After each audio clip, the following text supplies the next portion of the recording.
This is how we start now. Everybody in tears from laughter. If only you knew what was going on behind the veil. Hey, internets, it's Jake from Mini Terrain Domain, and this is Of Forest Strangely, Harper's Tale, Hope and Redemption, Episode 5, happening every other Tuesday right here on twitch.tv/Mini Terrain Domain. And welcome, everybody. We are excited to be back once again, and you may notice that that is not Eugenio over in the lower right-hand corner.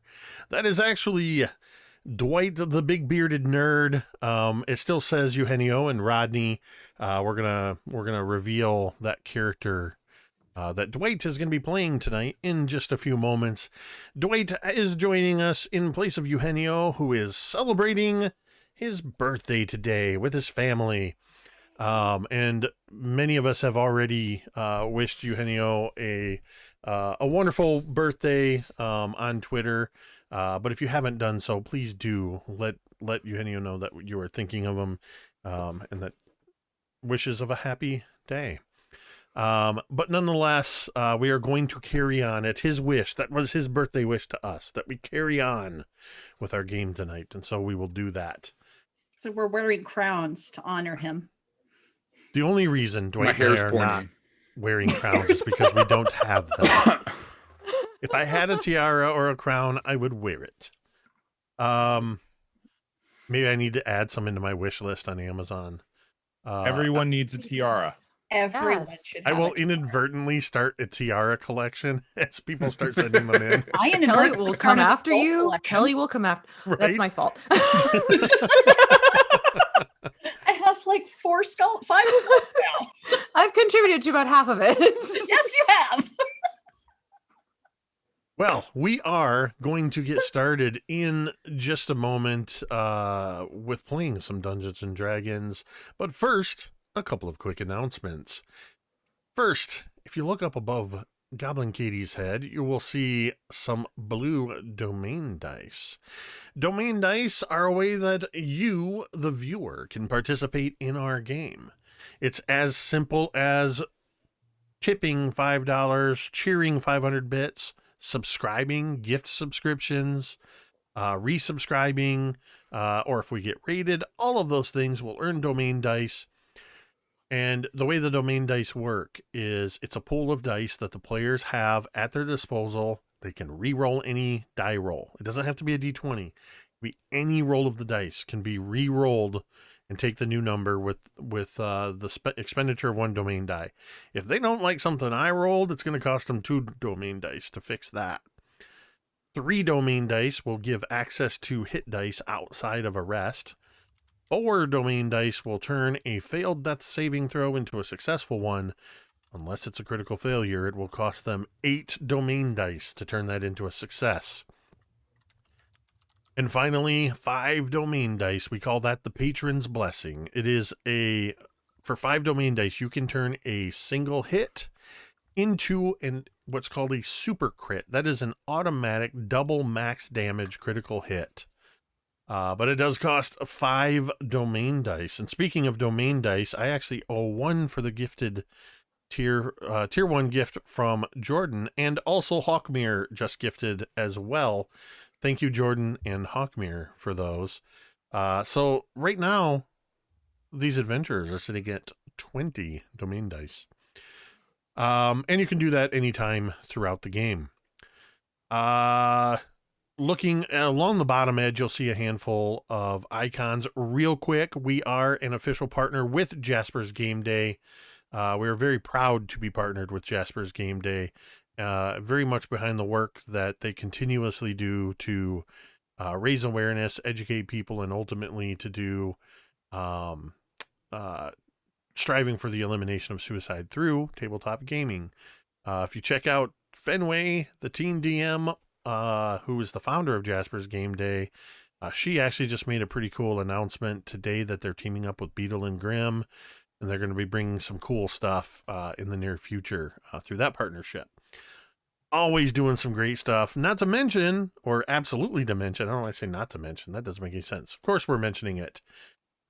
Coming up in just a few months, right here on Mini Terrain Domain, of course, will be Jasper's Game Week, a week-long event of gaming going from the early part of the afternoon until the late part of the night, with all kinds of awesome people running games, playing in those games, raffles, and giveaways, and all kinds of great stuff as we raise thousands of dollars to support the mission of Jasper's Game Day. So be sure to check them out if you're not familiar with them. Another great way that you can support Jasper's Game Day is through coffee. What? Yes, through coffee. Just type !coffee in the chat and a link will come up that will bring you to the storefront where you can purchase some Metade roast coffee.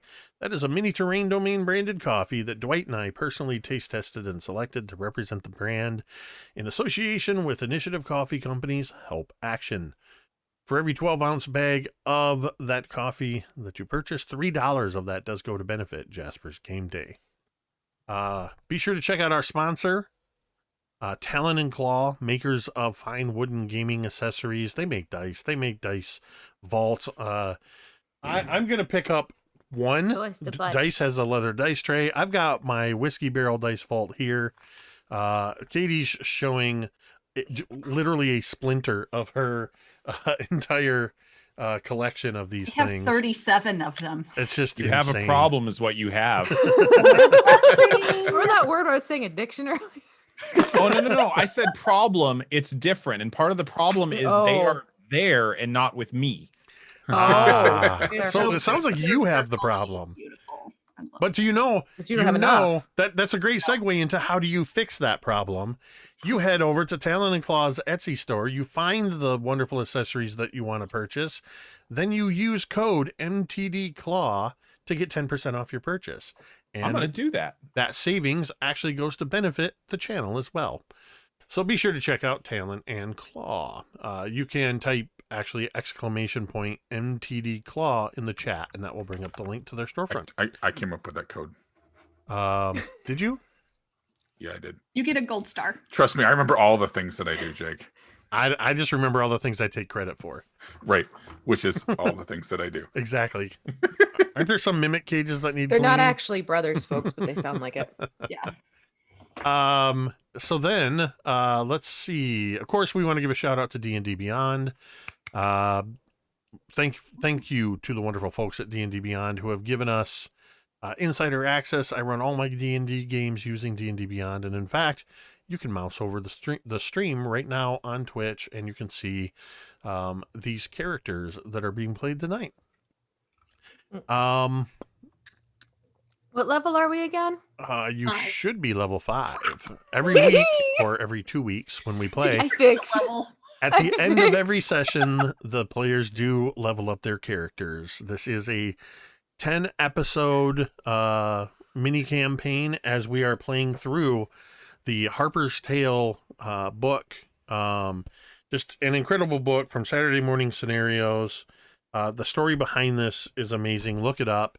In fact, you can type !Harper in the chat. It'll take you to a direct link to the Drive-Thru RPG store where you can get a copy of the print-on-demand book, the PDF, wonderful resources, a lot of fun adventures in here, all interconnected, or they can be played as one-shots. The final thing that I want to talk about is perhaps the most important thing, and we always take a moment to slow it down just a little bit and remind you of this important thing. No matter where you are and no matter what you are going through, this is things are rough. We know things are rough. I don't need to explain to you why things are rough. And a lot of us are just not okay. But first off, you need to understand that it is okay to not be okay. But you need to understand that whether or not you believe it, you matter. Your presence on this earth makes a difference. I know we say this before every stream, but it's because we mean it. We are doing what we can here at MTD to normalize conversations about mental health. I'm very open about my own struggles with anxiety and depression. I just saw my therapist last week. I always look forward to speaking to them. And it was the best decision I made over a year ago, to seek out somebody to talk to. But that can be a difficult decision. Sometimes it's the problem is you don't know where to start. So what we've done is we've made it so that you can come here to MTD any time of day or night, whether we're streaming or not. Just come to the chat. You can sneak in the middle of the night if you want to while I'm sleeping. Just type in the word !help. That's all you have to do. And a bunch of wonderful resources will pop up. They will also, during our stream, they'll be showing up periodically along the bottom. But if you type !help in the chat, that's going to bring up the National Suicide Lifeline, both the phone number and the text number. It's going to bring up a phone number and a text service in Canada that serves both English speakers and French speakers. And there's a URL for opencounseling.com/suicide-hotlines that has information for all of the countries around the world, so that you can find, no matter where you are, you can find what those resources are, and you can reach out and talk to somebody. There are trained professionals waiting at the end of those phone calls or text messages. So please do use those services. As they say at Jasper's Game Day, you are not a critical failure. And with that, we are going to do a quick recap, and then we are going to play through tonight's session of Harper's Tale, Hope and Redemption of Forest Strangely. So this group of adventurers, a bit of a group of trans-dimensional travelers, that mysteriously showed up in the forest outside of Timothy's hometown of Grove, so that they could experience the Harvest Festival. Unfortunately, all of Grove was asleep through a strange sickness that had poisoned the water. Learning that the poisoned water was the cause, they went down through the town's well, where they met a variety of unique characters, including a very large and elderly tortoise, a grumpy giant rock toad, a very friendly and helpful goblin, Rodney the gnome's new bestest friend in the whole world, Sir Cheddar, the giant corgi sorcerer.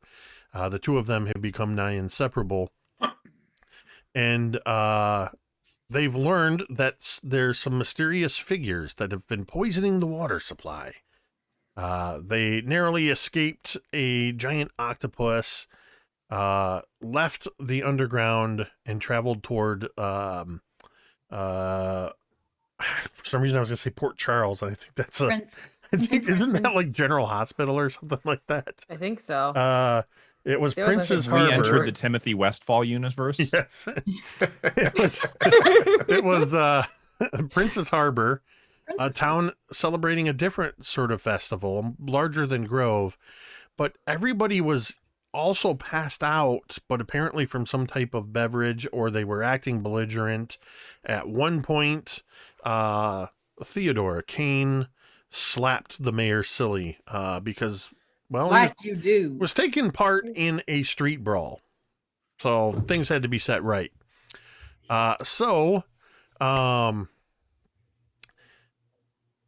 They wound up figuring out the weirdness in town had to do with a rogue druid that was creating a joy fruit concoction that was affecting everybody. They were able to subdue him. His aunt came over and said, look, he's been having some troubles. He was once, he and I and another student named Aethor were students of the archdruid Dengar. Nope, not Dengar. That's Star Wars. Yeah. The archdruid Dang, that and that you should go to the forest to speak to the archdruid, and that is where we are going to pick up. Now, it is important at this point that I reveal to the rest of our players and to our audience that Dwight tonight will be playing Sir Cheddar, the awakened corgi sorcerer.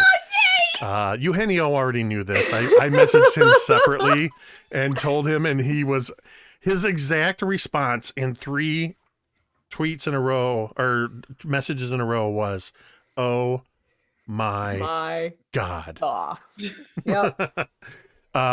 So Eugenio is fully on board with this, and I immediately went to Dwight and said, "Hey, Dwight, do you want to play this corgi?" And the only thing that might change is you might notice that Sir Cheddar's less Scottish and more Irish tonight. He has a Scots-Irish background, so it Fair. might go back and forth. Fair. Cheddar, have you been sipping from the flask again? Dwight, are you actually No, but wearing he a kilt did eat the tonight? food, remember? I am actually wearing a kilt tonight. Oh, even Dwight better. gets into the role. Love it. It's better with cheddar. It's unfortunately it is not the same tartan that Sir Cheddar wears in the book, but it's really Effort. all. I mean, I have what I have, This is- so this is investment. I'm is. impressed. Mm. Mhm. This is good. That's why I didn't want to reveal when you Right. all were putting tiaras on. Dwight's not wearing a tiara, but he is wearing a kilt. Couldn't have done it any other way.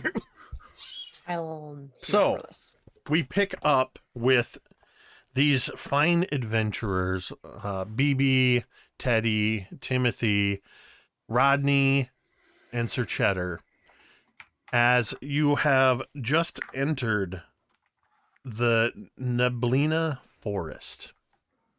There is a mist that seems to be clinging to the branches of the trees.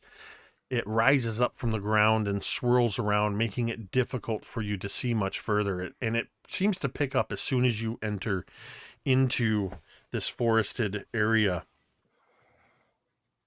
You take... Question. Yes. Real quick. Who was it that we ripped the cloak off of?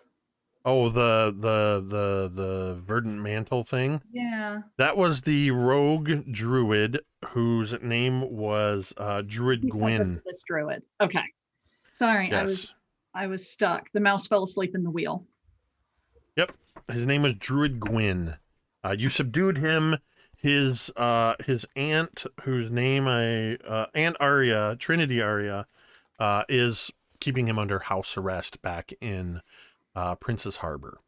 So you've come here looking for the druid, the archdruid Dang. As you take just a few paces, and you barely get into this forest, when the other forest sounds behind you seem to suddenly grow muffled, this mist rises up around you, and you look back and all you see is mist. You're not sure you could even find your way back out of this forest. Just ahead of you, you can see, within about 10 feet of you, a low tree branch is stretching across the path.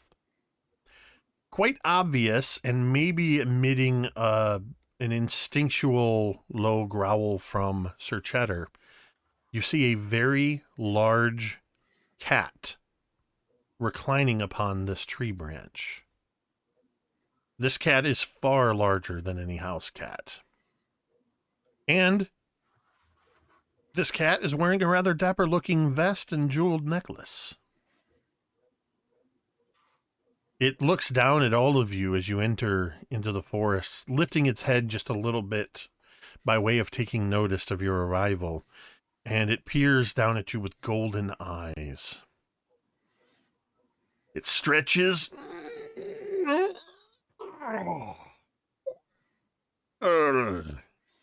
Look what we have here. Visitors, and mortals at that. Who are you, and why are you here, I wonder? Well, Mr. Kitty Cat, but you're a really big kitty cat, aren't you? Why you're a really big cat. I'm Timothy, Timothy Augustus, and these are my friends. This is Teddy and BB and this is Sir Cheddar. He's a corgi, but he's a really big corgi in the same way that you're like a really big cat. You don't by any chance happen to know an Alice, do you? Kitty. This cat looks over at you, BB, and just says, "Perhaps I do," and winks one of its golden eyes at you. Oh, then we're in for some fun. Have I Phoebe told is you about the utterly time- pleased. Have I told you about meeting Mr. Lewis Carroll? Charming man, absolutely adorable. The French hate him. He is. He stopped by the place one time, and that was an evening to tell. Well, we're going to have to sit down and swap stories, dear. Absolutely. Now, kitten, I don't suppose you'd be willing to help us out with a little game of cat and mouse, would you? He licks his lips almost involuntarily at the mention of a mouse. What did you have in mind? You see, there's a druid we're looking for. Oh, it's the great druid Dane you seek. It is. Oh, dang, yeah. It is my task to give you some guidance. Where? Hairball. Hey, Mister. Oh, pardon me, it's so embarrassing. But that was a hairball. Now, where was I? Oh, you were yes. telling us about the great master Dang. Yes. By way of a poem. You seek the great druid, yet the mists keep ye apart. So 3 keys must be freed. Within the world tree stump, a golden heart. By the swamp's nest, a silver seed.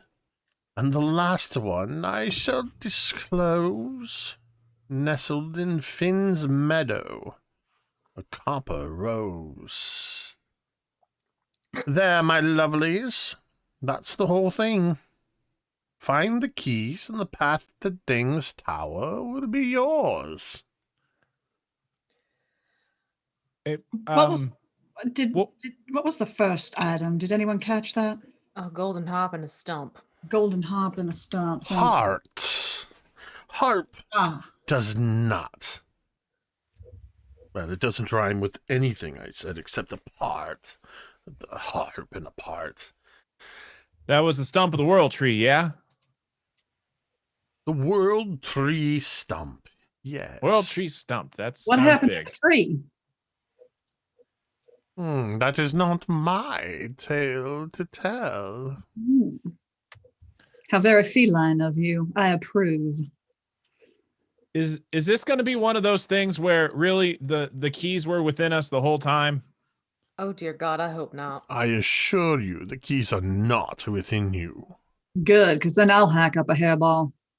Listen, there are a few things you must know before you venture forth. First, it is very important that you know that the inhabitants of the Neblina forest are peaceful folk, but they can become agitated by heroes and adventurers. As outsiders, you will find it difficult to traverse the forest in the mists, but that is the nature of the forest. To find a key, you may need to have a strong body, or a clever brain, or perhaps a sturdy blade, but not necessarily more than one for each key. Finally, 2 things. The most important rule is that you must not kill the denizens of the Neblina forest. Archdruid Dane will not take kindly to that. And finally, since it is the truth thing you seek, and to ensure that you don't stray from your path, I'm afraid I'm going to have to take one of you. I'm sorry. He blows on his paw and a single claw pokes out. And he begins to point at each of you. Eeny, meeny, miny, Oh, I have a question. gnome. And he points at Rodney. And as he points at Rodney, Rodney just looks at all of you and seems to turn into this golden mist. And last thing you hear is just beep as Rodney vanishes and Pip, leaving you, Sir Cheddar, without your gnome companion who rides upon your back. Immediately, I turn and look over my shoulder and notice that Rodney's not there. And I turn back and my hackles are already up. And I do that kind of like my rear haunches are kind of up. My front haunches are down. I'm kind of pawing at the ground. See, this is why dogs hate cats so much. I don't make the rules. I simply enforce them. And now, you must get going if you are to find the keys to find your way to the druid and your friend. Quick question for you. When you said we shouldn't kill anything here, does that include sentient plants?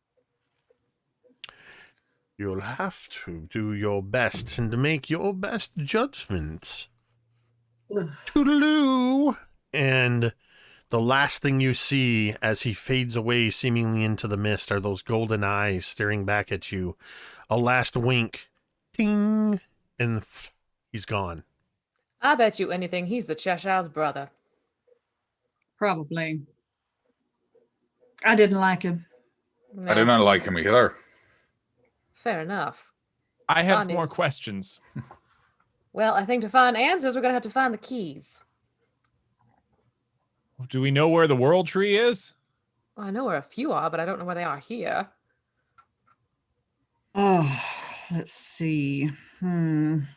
So, in order to begin looking, you will simply have to begin looking. You are in the midst of a forest with a constant mist surrounding you. Your visibility is limited, though at times it thins out a bit to allow you to see a larger area. But you will need to make survival checks to begin moving through this area in search of the locations where these keys might be. Though at this point you have very little clue other than I will read the poem for you one more time. I was going to try to copy and paste it for you, but for some reason it's not opening in my PDF reader. The poem is this: You seek the great druid, yet the mist keeps ye apart. So 3 keys must be freed. Within the world tree stump, a golden heart. By the swamp's nest, a silver seed. And the last one I shall disclose. Nestled in Finn's meadow, Copper rose.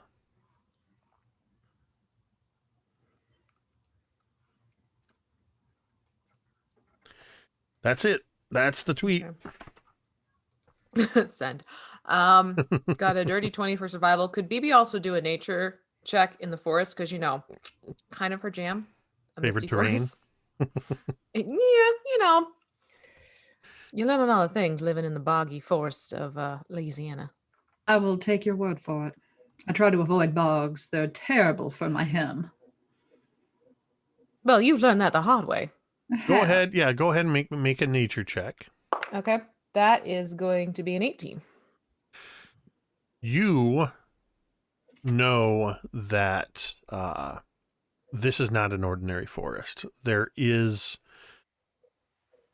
magical obfuscation spells in place that are making it so that you, as strangers to this land, will have difficulty finding your way through this forest.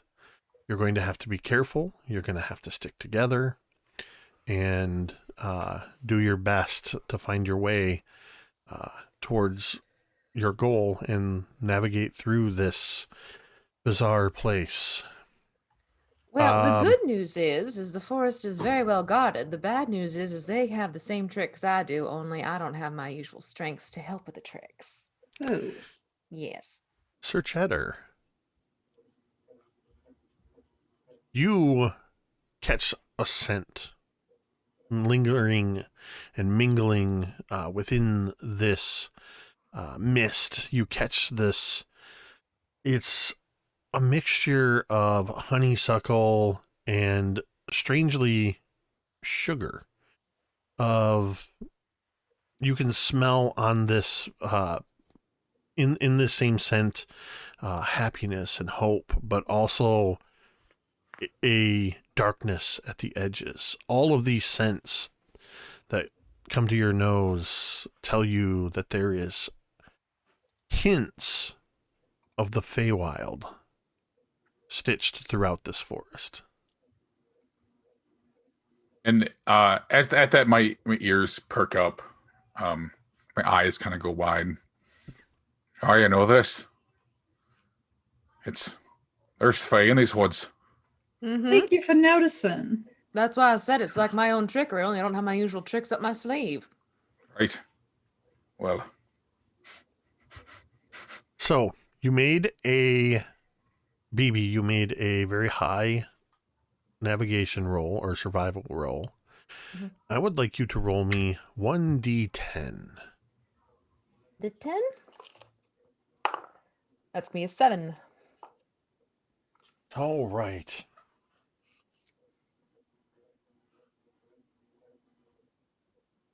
You know what we need is a guide. You pick a direction and you begin walking through. The mist seems to, at times, have a substance to it. It swirls and seems to coil around your feet, never gripping, but just seems to kind of weave in and out of your legs as you're walking. You can feel the dampness of this mist as you're moving through. Occasionally, it almost looks like the mist is going to part, and you can see a few rays of sun coming in through the trees, and then just as quickly, you're not even sure the sun is there. You begin to hear, after about a half an hour of walking, you begin to hear the gurgling sound of a babbling brook coming from just a little ways in front of you. Oh, thank goodness. I am feeling parched. You might want to be careful about what you're drinking and how much of it. That's fair. Remember, falling asleep, getting belligerent. There's a trend. That is true. Should we keep an eye out for the meadow or the whirl tree or All of them. Or a swamp, yes. or the swamp? Yeah, no, is this a magical? Is it this? I don't know. Is this magical water? Do I get a sense that this is magical? Well, how close do you approach to the... what you actually see as you do walk close enough that you can see it. You see a 30-foot wide stream crossing your path. There's a fallen log, a large tree that has fallen that spans this entire stream. And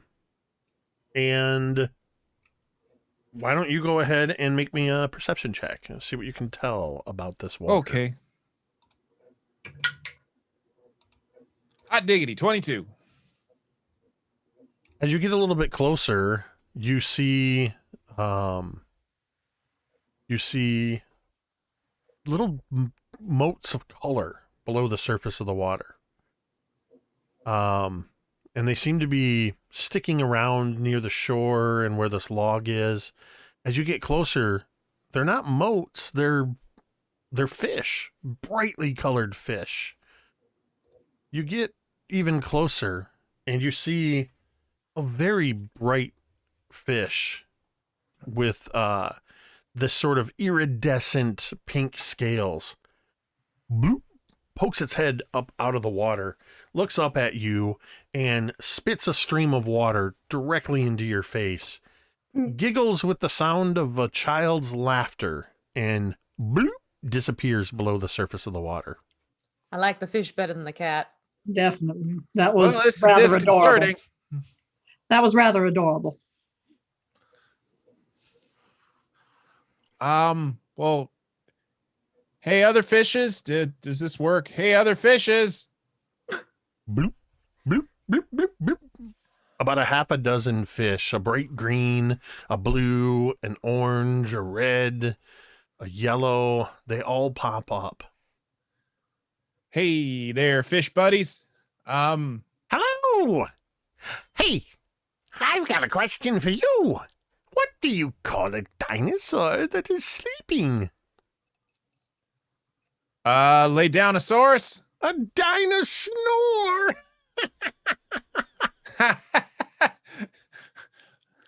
That's a good one. I'm going to tell that one to the children. Mm-hmm.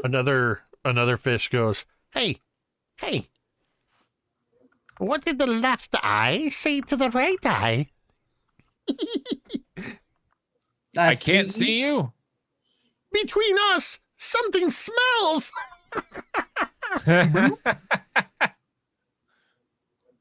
Well, hey, fish buddies, do you think you could help us out and we could find I don't know, either the world tree or the silver or some swamps with the silver seed or a Finn's meadow? Oh, you're looking for... No, we can't say it. We mustn't say it. We're not allowed to say it. I don't think we could even say it if we tried. Can we tell you what we're looking for straight up and then you don't have to say it? Yeah. Please, do. And if you could frame it in the way of a joke, do so. We're always looking for more jokes. Hey, you. All right, so there's two Popper, cats. You, Popper. And another one spits water at you, Sir Cheddar. Oh. Timothy, tell the French joke. I got. Oh, no. I have an original joke I'd like to tell you now. Yes. What did one plant say to the other plant as it woke up in the morning? I don't know. Do you know what this? I don't know. I've never heard this one. But what did one plant say to the other plant as it woke up in the morning? Glad to see you rose for the occasion. I get it. A rose. Remember that one plant said to the other, and they're just, all these fish are whispering to one another. Well, One little goldfish is looking still at you, Sir Cheddar. Hey, what did the Dalmatians say after lunch? And Sir Cheddar can absolutely sense the hesitance in this goldfish's approach, and just has this really expectant look on his face. Hi, what did he say? He said, that really hit the spot. I've got one for you.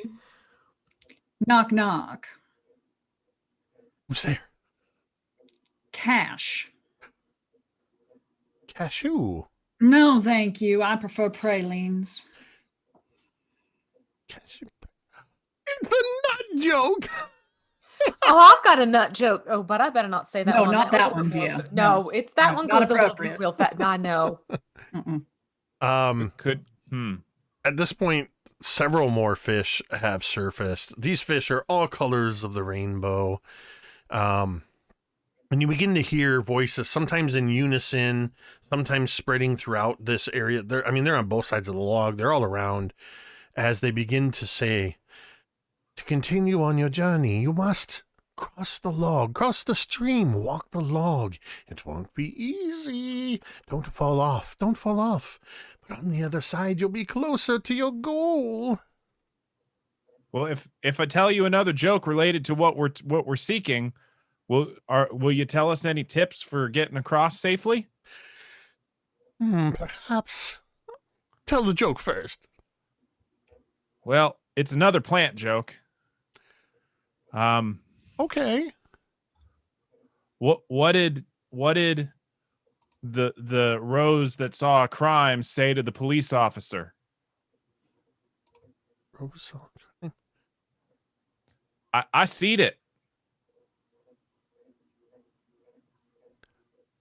Oh, Timothy. I'm sorry, I don't. And then another fish kind of swims over and A seed. Oh, I get it. I don't get it. I kind of love these fish. Okay, one last joke, and then you got to get going. What kind of tree? It's in your hand. A palm tree. A palm tree. You've heard this one before. I have not. It just clicked in my head. That's part of the hand, after all. You're good. Thank Okay, you. all you have to do is cross this log. Do not fall in. But if you can make it to the other side, you'll be that much closer to your goal. So it's just like the chicken. So I have to not. Yes, fall in the you must water. get to the other side. Delightful. I have my doubts about this part of the quest, everyone. I have to not fall in the water. Can you do that? I don't know. This whole thing seems a little fishy. A little Oh, fishy. It's like us. he is very much like you all. All right, let's try this. All right, I'll go first and just make sure that it's a stable log. That's probably a good idea. I can always turn All right. into a fish if need be. So this log is, I mean, we see it. Like, is it? Yeah. Like, where is it? How big is it? How high is it over the river? That It's kind of thing. So It's a big enough tree that it's full crosses the full 30 feet span of the stream. It's at a slight angle. It looks like the stump broke off near here, and it kind of fell over a long time ago. It's wet. It's damp from being over the stream. It's big enough that it's not going to like bend under your weight. It definitely looks like it can support everybody's weight. All you got to do is walk across. Okay. Okay. All right, so BB's going first. Make me a athletics or acrobatics check as you make your gonna- way across. We're going to go with acrobatics for a nice little 15. You begin making your way across. It's a little slippery, and you feel your feet start to slide off the side a little bit. A piece of bark sort of breaks away under your feet, and you kind of balance on one foot for a moment. You get about halfway across, and the fish have been watching you this whole time. And you hear from the water, "Why was the baby strawberry crying?" "Because her parents were in a jam." And a stream of water spits out at you, BB. Does a 9? I'm gonna say a 9 probably doesn't hit you. No. And it just sort of, you're able to dodge it.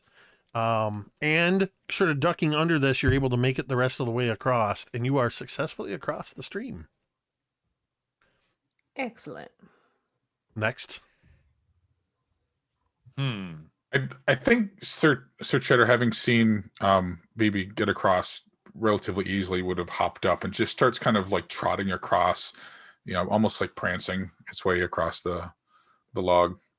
All right, Sir Ears Cheddar. are perked. I love that dog. Make Mhm. me an athletics or an acrobatics check, but you may do so at advantage because you've got 4 feet.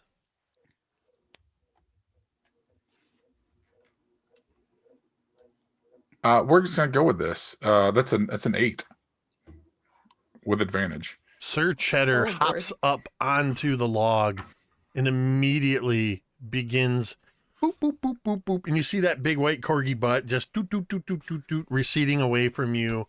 And you hear, hey, why did the cookie go to the cleric? Because he was feeling crummy. And about 3 or 4 fish start spitting at you, and the stream of water coming from these fish is so strong, and you've already lost your footing, and you fall, Sir Cheddar, right off the log.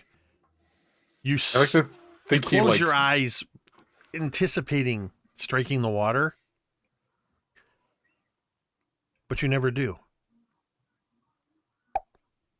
You are back on the shore, standing next to Teddy and Timmy. Right. Well, wasn't expecting that. He's just kind of looking around. Got to try again. Did that just reset you? Yeah, Oh. he's back over here now. Yep, he just vanished before he hit the water. I get right up on the log and I hold out my hand and I'm gonna help Teddy across the log. Oh, thank you, Timothy. I'm also getting my shield out in case they start spurting water at us. All right. So the two of you are going to go. I need you both to make your checks, athletics or acrobatics, and you can do so at advantage. We're going to do acrobatics. Thank you for advantage. Thank you. 16. 16. Ah! The two of you, I imagine, just 1 foot and then drag the next foot forward. 1 foot and then drag the next foot forward. And arm, with Timothy holding his shield up. Does a 17 hit you, Teddy? A 17, yes. Does a 23 hit you, Timothy? Maybe. You are within 10 feet of crossing this thing when finally a larger fish pops up. He's got mottle blue skin. He's got a large fin that he brings around to the front to cover one eye. And he says, I got a joke for you. How much does it cost a pirate to get his ears pierced? About a buccaneer. And you both get blasted with water and are knocked off the log.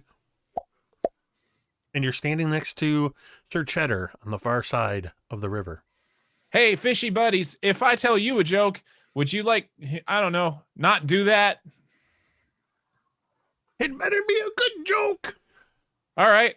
Well, bet you can't answer it though. What's a pirate's favorite letter?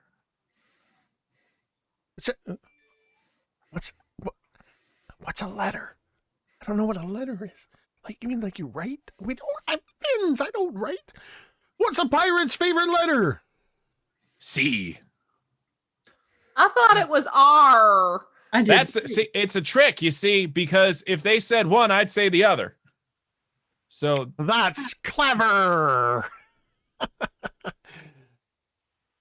All right. You can have another go for free. Run! okay. Start running. So if the three of you are going to try to run across the log, Apparently. you will not be spit at, but you will be making your checks. Cheddar will make a straight check, and the other two will make one at disadvantage. How far is it across this 30 river? feet. Okay. I stay behind and let them go. Okay. Just the two of them. Let's go, Teddy.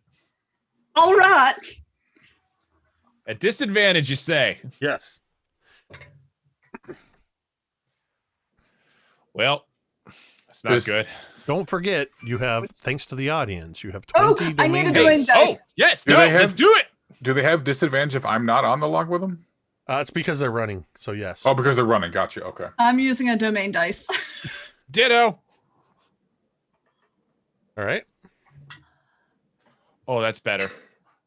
I'm using a second domain dice. Oh no. Burn 'em, Okay, burn that 'em. does it. Dirty 20. All right. Uh, And Tim? I got a 14 on this one. Teddy and Timothy, you begin heading off very quickly. And you watch, Timothy, as Teddy gets further and further away from you. And after a moment, Teddy, you touch down next to BB on the far side of the river, touching the dry ground, though you haven't gotten wet except for If I water may. that was spit at you. As Teddy gets about halfway across the log, she kind of goes, oh, wait, It's just a waltz. And begins doing a little spin box step as she goes down the rest of the log. Sure. And Timothy, you hear as you begin to fall over, how do we know that the ocean is friendly? Because it always waves. You are right back next to Sir Cheddar on the far side of the stream. Can't believe So- I made it. Fish buddies. What if we taught them a new joke? I tried that. I told them a few jokes. All right, here's one. Here's a riddle for you. Do you like riddles? Depends on the riddle. Where do fish keep their money? Where do fish keep their... Do we even have money?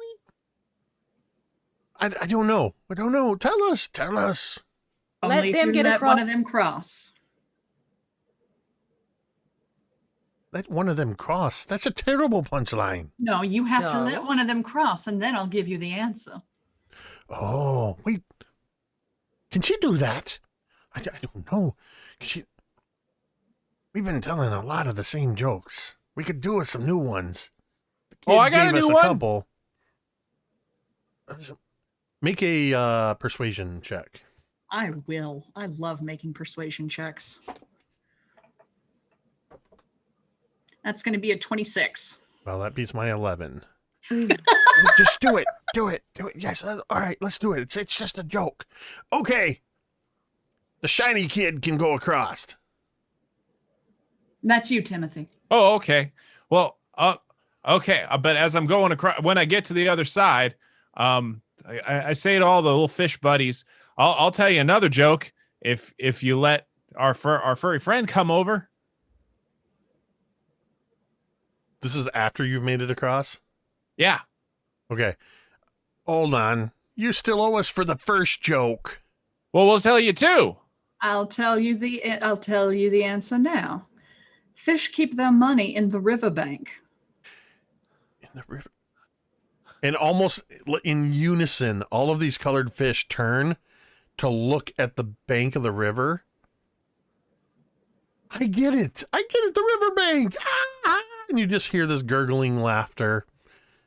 And Sir Cheddar, right now, all of the fish are paying attention to the other three on the far side. You are alone on the side you originated on.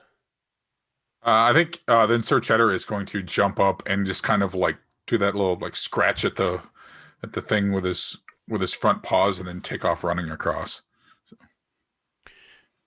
He's going With to a- run. Do we notice this?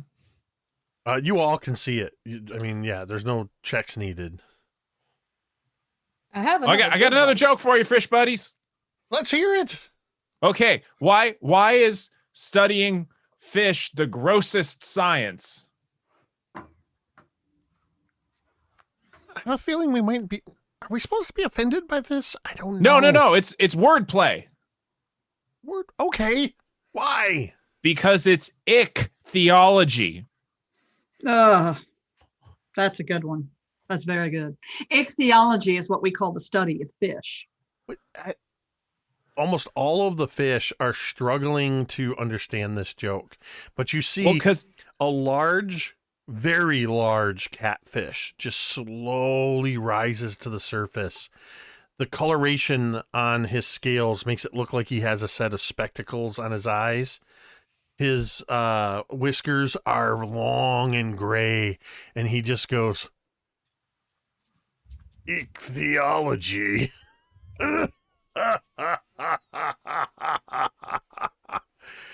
And the other fish just start laughing along with the old catfish, though they don't know why. And Sir Cheddar, you are able to make it across the log to the other side.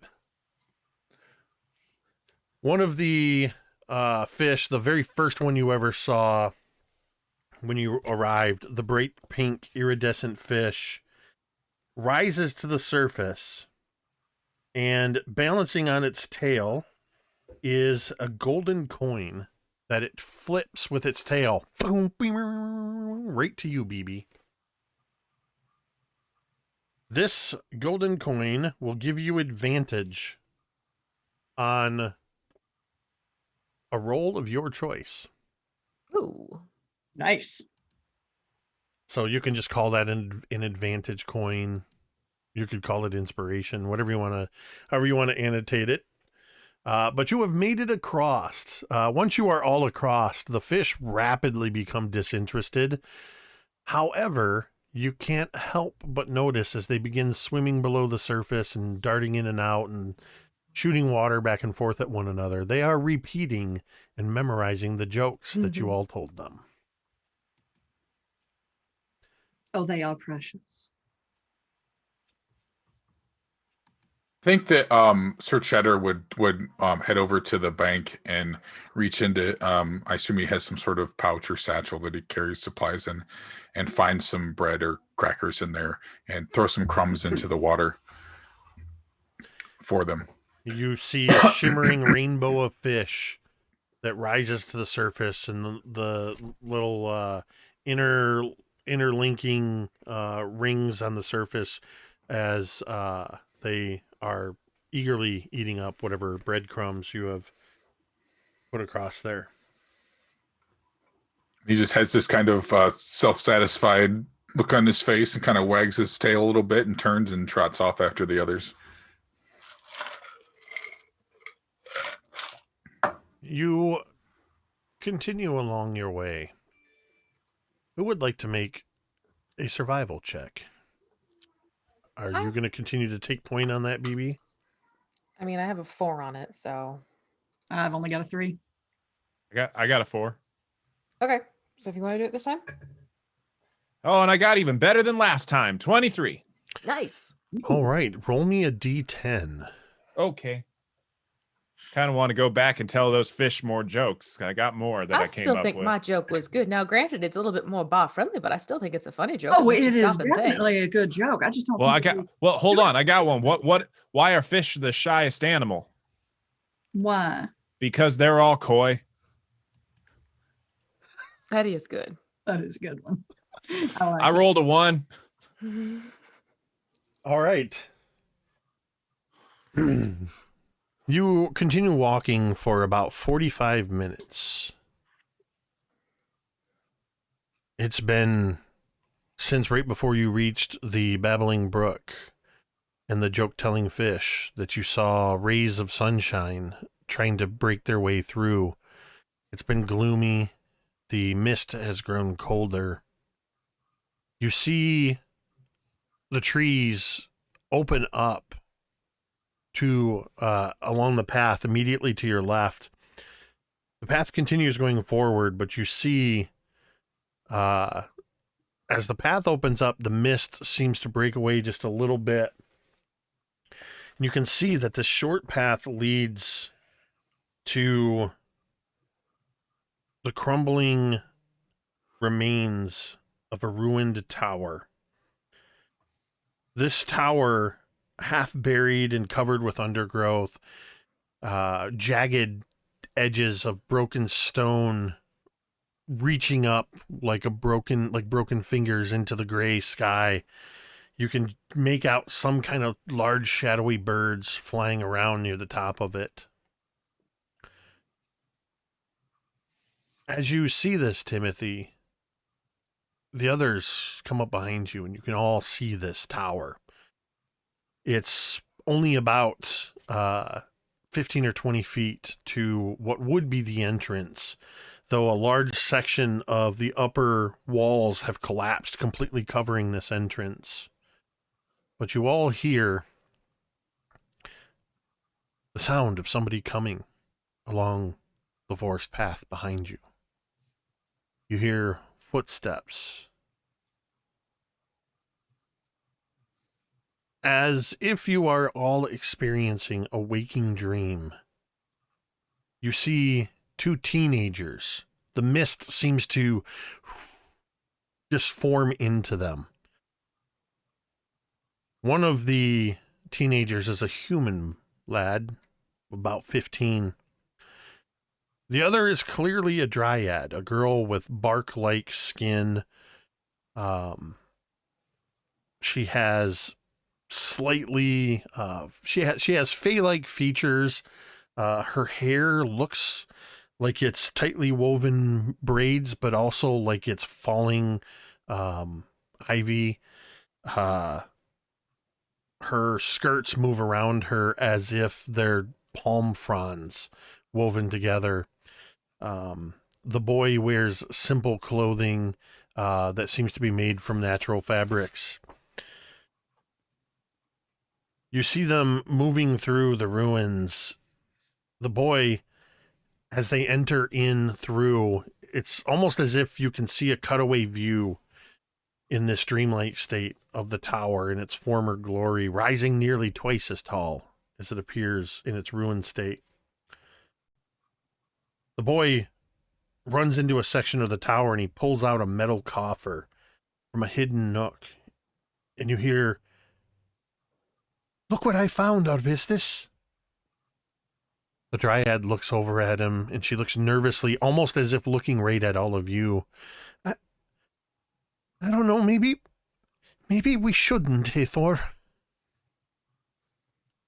The father wouldn't like us poking around this place. Listen, what Master Dane doesn't know won't hurt us.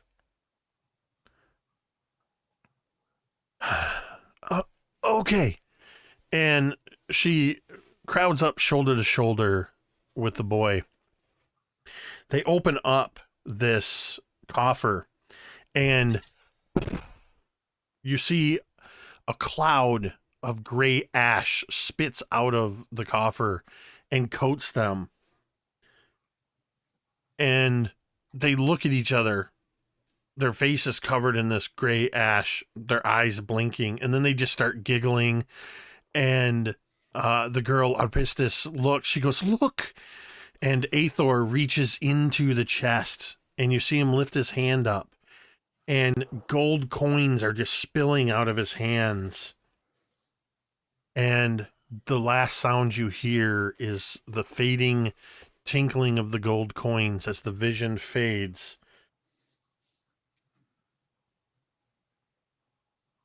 Anybody that would like to can make me an Arcana check. I would love to. I think a lot of us would like to do that. Sure. 22. Only 21. 15 on that. 9. BB's not even saying. What? Oh, she got a 21. Oh, okay, Yeah, I didn't hear. 21. I didn't hear. You just Yeah. were looking like. I just assumed you didn't do well. Oh no, did just fine. So all of you except for Sir Cheddar are very sure that what you just witnessed is the lingering after effects of a very powerful legend lore spell. Interesting. I wonder if this has something to do with the poisons. I certainly wouldn't rule it out. Well, what about that big shadowy bird that's, above the ruins? I wonder if it has something to do with that. Only one way to find out. Okay, let's go. You're so acquiescing, Timothy. How your bird Well- calls. Well, you gotta be a team player, because otherwise there's no team. This is true. This is So- very true. What are you doing? Well, we're gonna start walking forward and investigating the ruins and not really touching anything, because that would be silly. So the door to this ruin is completely obstructed by fallen debris.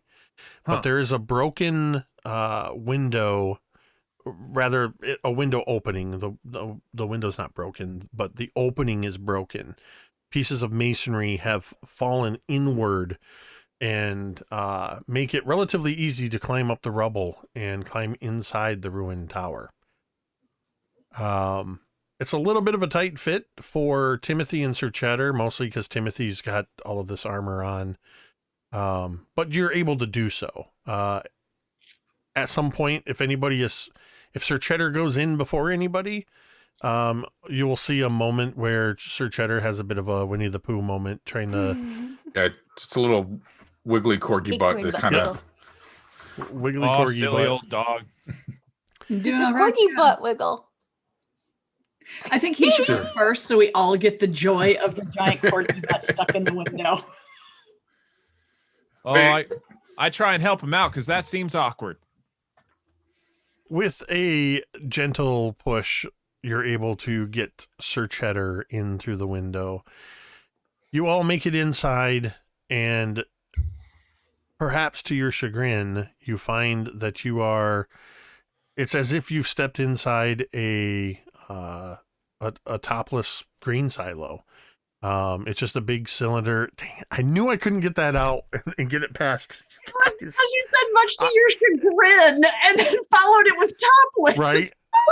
It's just what came out, and I immediately glanced up at V, and I knew that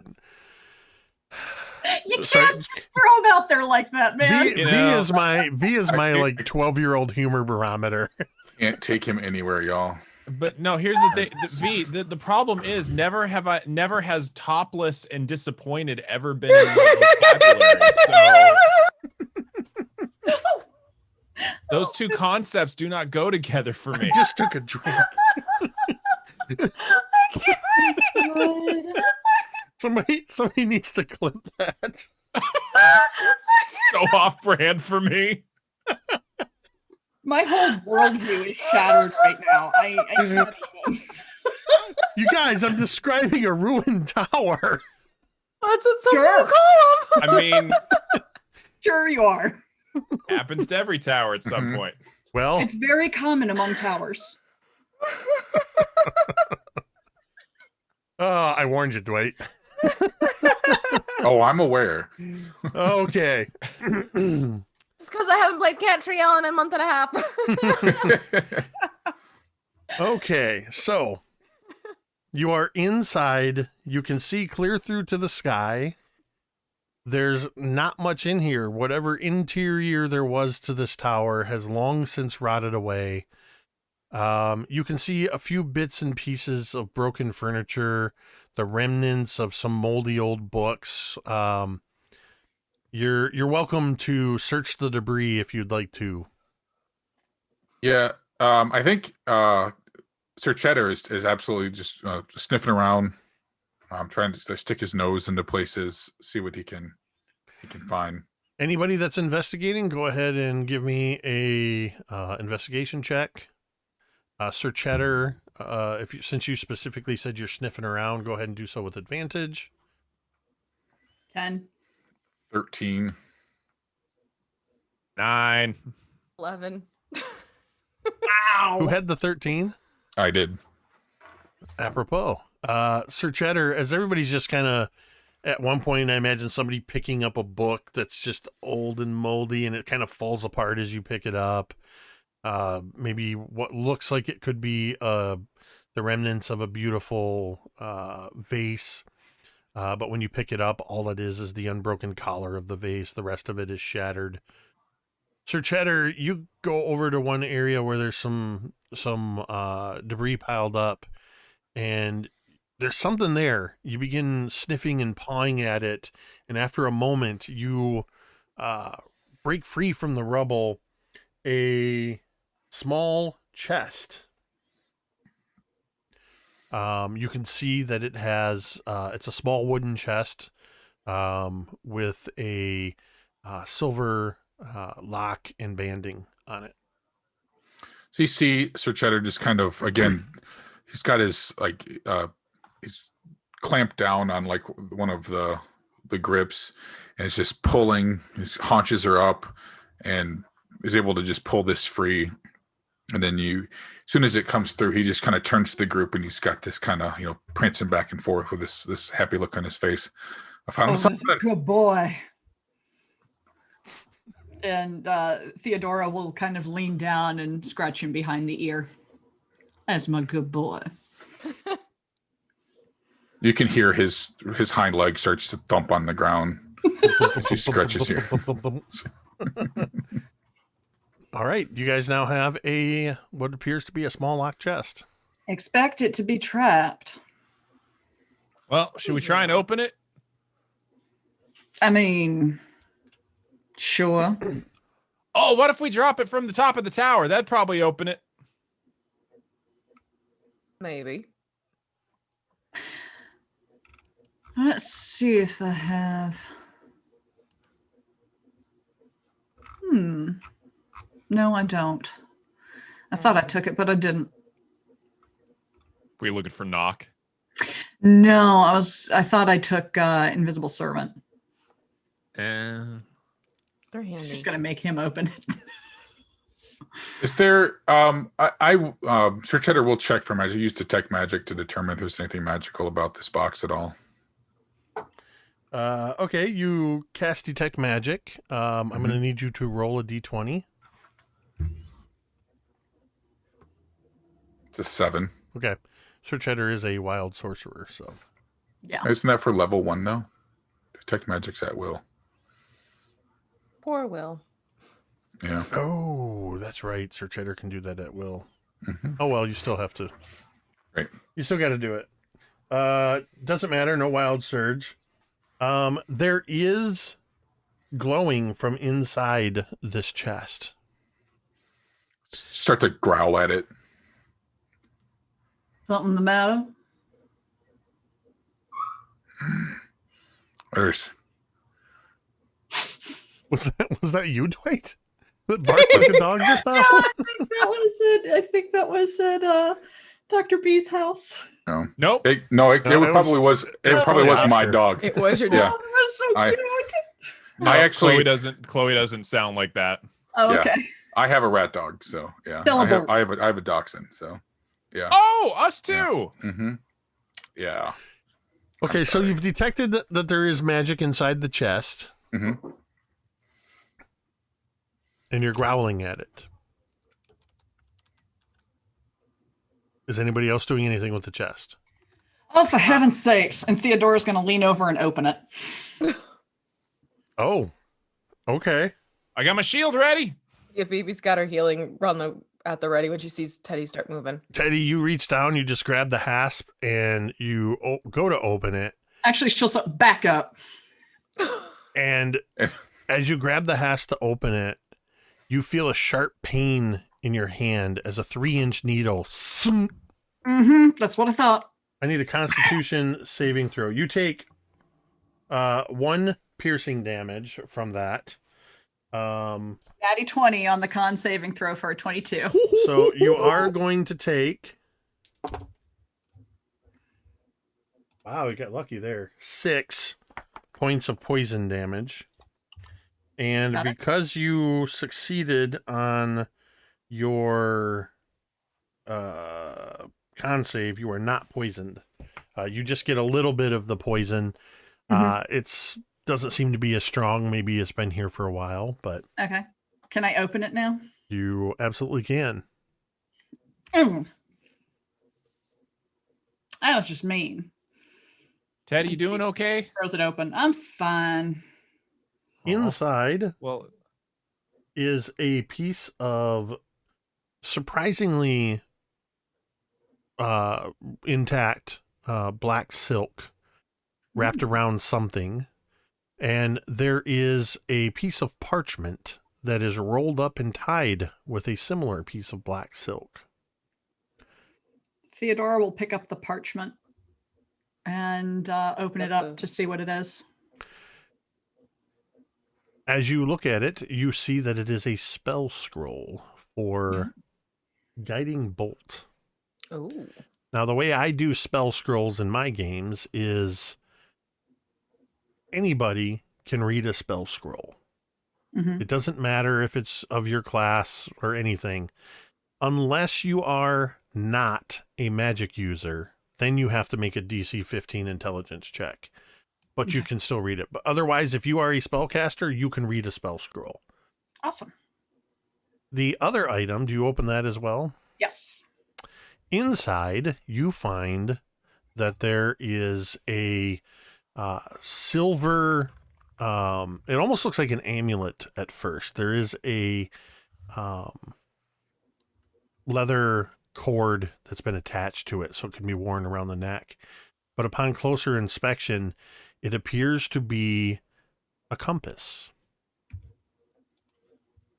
To your Wait a minute. Outstanding. Aren't compasses called roses sometimes? They are a copper rose. Mm-hmm. This is silver, though. Oh, it's silver? Okay. I wonder. Can't you identify items, Sir Cheddar? let me consult my innermost thoughts. Yes. Yes, I can at will. Even Could you identify this? I would love to.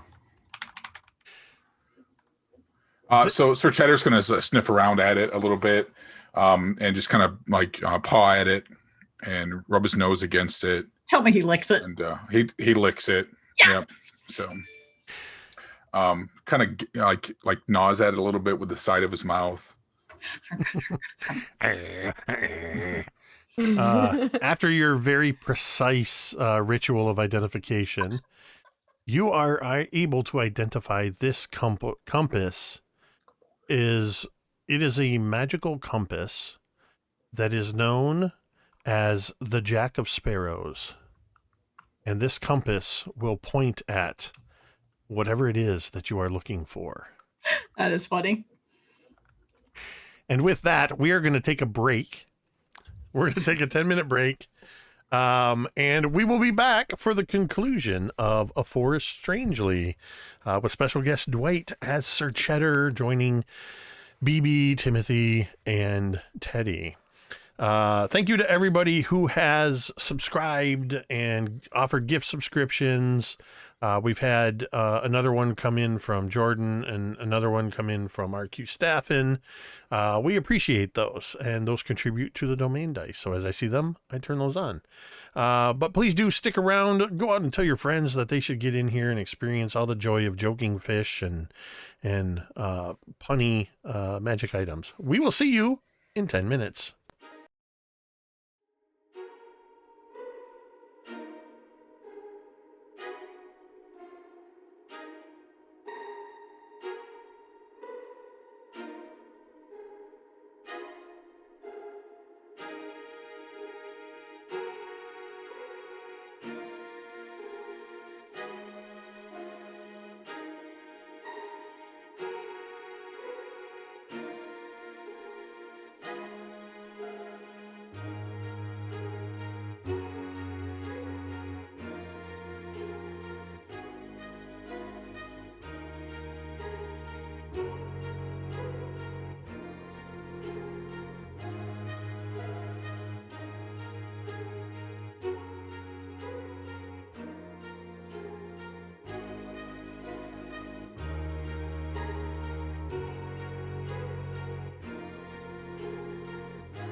And that's how I got the Holy Grail. That is Yeah. amazing. You should Makes publish sense. that. It tracks. Mm-hmm. Uh-huh. No, you should really publish that. It's too similar to a story that was Indiana already Jones? written. Yeah, Yeah. I mean, there's Yeah. Indiana But Jones and others out there. Oh well. But I got 3 questions for you about that, and that had to do with the 3 questions that you were asked. Well, that'll be a story for another time. We're back. How? And hi guys. Hey, everybody. Hi, everybody. Hello. These adventurers have been stumbling through the misty forest. They've met a babbling brook full of joke-telling fish. They encountered a peculiar talking cat. And they were told they need to find 3 keys in order to find their way out of the forest to the Archdruid Dang's tower and save their friend, the gnome Rodney. They witnessed the remnants of a legend lore and investigated this tower where they found a magical compass called the Jack of Sparrows that will help them to find what they are looking for. Who is holding the compass as you are navigating your way through the mist-filled forest towards your first I suppose location? I will, so that everyone has their hands free. I mean, you bled for it. That's fair. I did. Look, I'm bled. Aw. All right. Are you Well, sure you don't want something for that? No. We could heal you up real good. I mean, I wouldn't say no. I am rather wounded. I Well, actually all right. am I, rather bloody. So Sir Cheddar will walk over to you and just kind of like, nuzzle at your hand, and ask, like, trying to get you to reach out your injured finger. And he kind of nuzzles his nose against it and licks it, and I'll cast Healing Word, which gives you 1d4 plus 2. That is 4 points of healing. Well, I'm no longer bloodied. And I rolled an 18 on my d20 there, Jake. Okay. That's a you're first good. level spell. Yep, you are good. Oh, All right. how are you that low, Teddy? I don't remember, but as I recall, it was very harrowing. I don't know. I just know I was at 21. You didn't heal up after the last session? Gonna No. say, I guess I didn't. Level change? Do we heal when we level? We always, so far, we've been assuming that you get a long rest in between Well, then sessions. take your spell back because I was only down 1 hit point. and take this spell and shove it. Because, yeah, you wound Thank up you kindly. taking, He I think just you took a nuzzles- total of like 7 hit points from that poison, so. Yeah, I was down 7, so I'll take it. Okay. I'll take that 4. Oh, also, I owe you a domain die for that little raid we got a little bit ago. All right. So, Teddy, you are holding onto this compass, and perhaps it's because you were all talking about it. The world tree is in your mind. And before long, the mists clear, and you see there is a massive tree stump that is covered in vines, standing in the midst of a clearing. Within this clearing, it's the widest you've seen the mists clear since you crossed the babbling brook. Yeah. As you walk into the clearing, I would like you all to make a perception check. Oh, dear. Is this hearing or smell based by any chance? It is hearing based. 18. 23. 13. Yeah, that is 16. All right, you all hear as you approach this tree stump. You hear giggling coming from within the shrubs around you, the bushes, the foliage around you. It doesn't sound so much childlike as it just sounds like it's coming from, like it's tiny and distant. As you approach the tree stump, you see a sprite come flitting out of the trees, and she sort of hovers in front of you. And another male sprite comes floating in alongside her. Right then. I suppose you're looking for the key. Well, sure thing we are there, sprite buddies. Sprite buddies. We're not friends yet. My name is Sorsha Glimmertwig.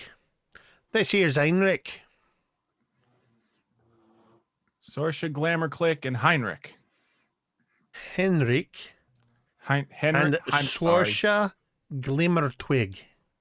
Sorsha, Glimmer, well, either way, I hold out hold out a single finger just to shake their hand. I'm Timothy Augustus, and this is my friends Teddy and BB. Theodora. And that's Sir Cheddar.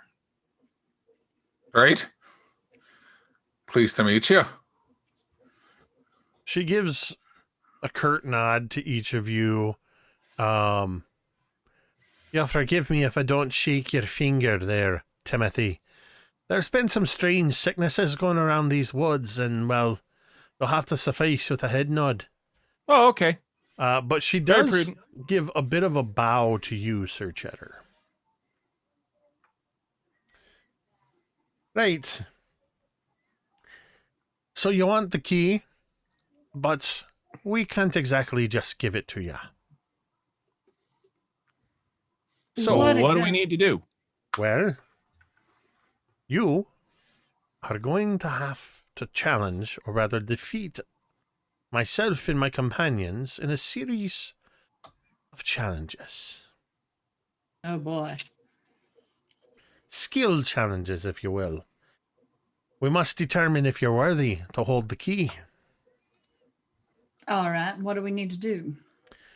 Well, first up, you're going to have to best me brother, Henrik, in an archery contest. Well, that's always fun.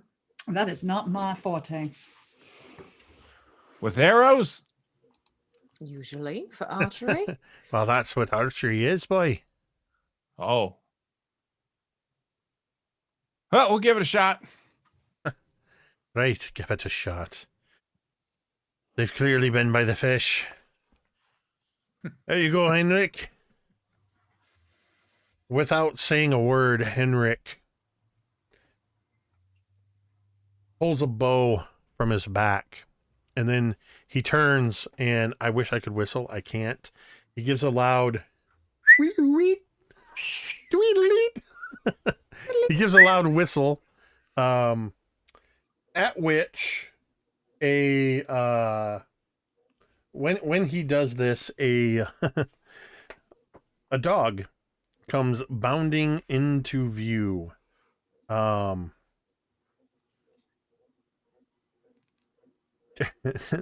Not making this up. This, of course, this is relevant to our off-camera or off-stream discussion. This is a tiny dachshund. Aw. I smell his butt. Sure. For a split Tracks. second, I forgot you were playing a corgi. Right. Oh, in character. Yeah. I can honestly say this is the first time I've ever played in a game where somebody said, I smell his butt. Sniff. Sniff.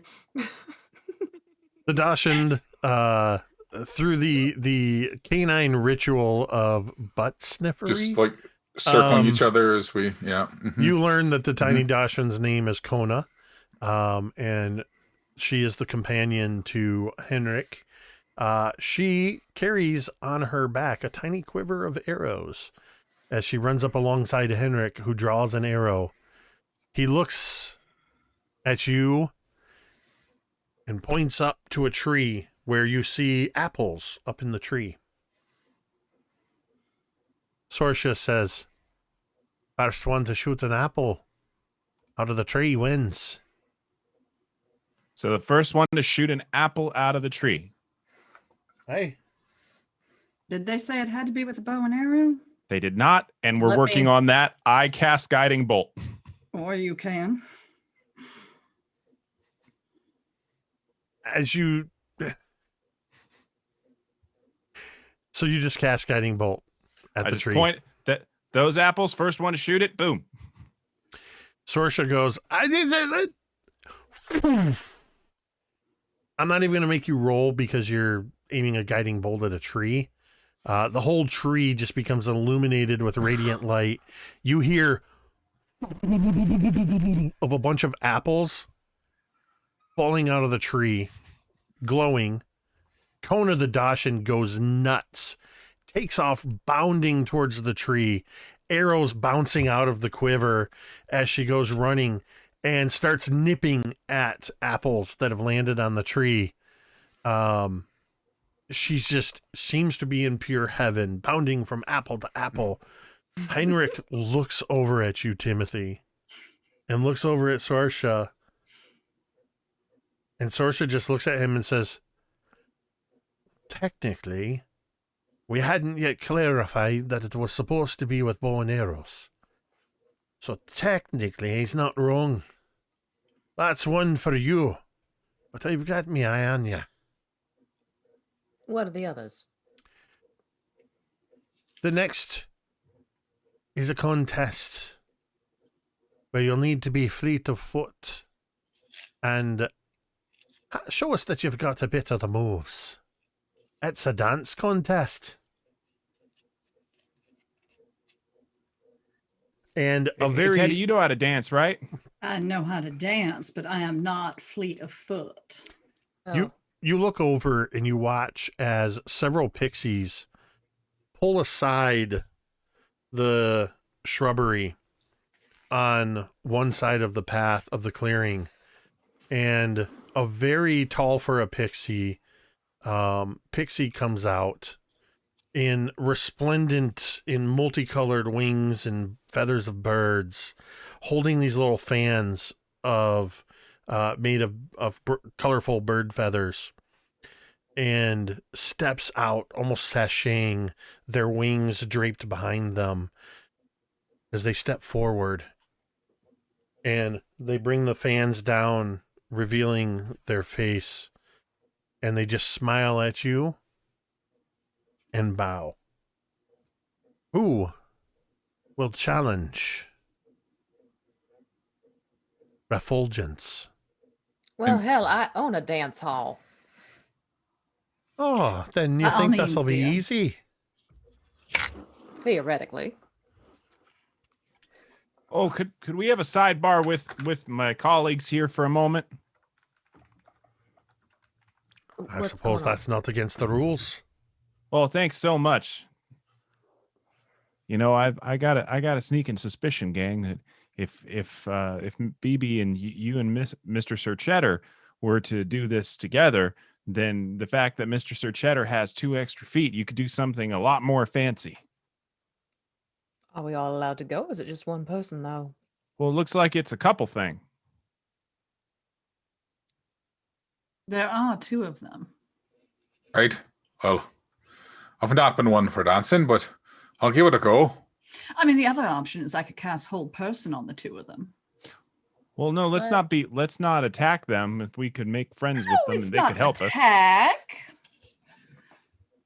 they wouldn't be happy. I think that's a technicality that might cause more problems. Well, fine. They've already let us slide on one technicality. I never get Well, to have I any mean- fun. I'm all for dancing, and so Chatty, if you're up for it, I can also make sure that we look like the perfect couple. And Sir Cheddar kind of stands up on his hind legs with his little stubby feet out, and he kind of Well, does this like well, half. honey. Down on all fours. And BB's going to turn herself into a little black corgi. Oh, Okay. For wild shape. Very well. As you do this, and the 2 of you step forward, several pixies go flying around to the now radiantly glowing apples, and they pick them up, and they begin encircling the now dance floor.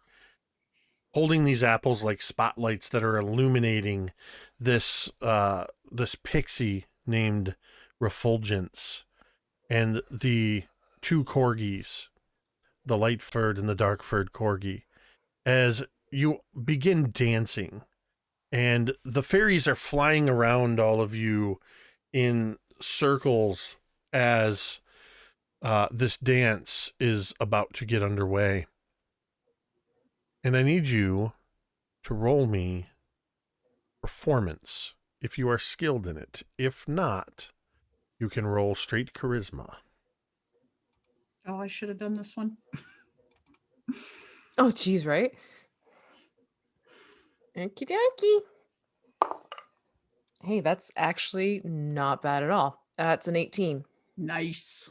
Performance 9. or charisma? Performance or charisma? It's both the same for me. Okay. So you got an 18. So Cheddar got a 9. Does he have advantage since he technically has 2 right feet? I mean, He does not have advantage. However, I'm going to use, where to go? I'm going to use this die.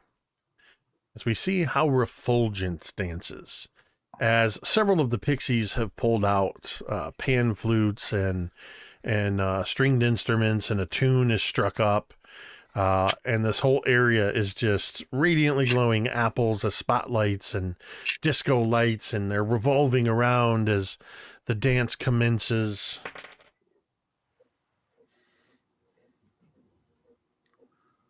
And no matter how well they dance, the two corgis dance circles around Refulgence, the pixie, who only got a total of 7.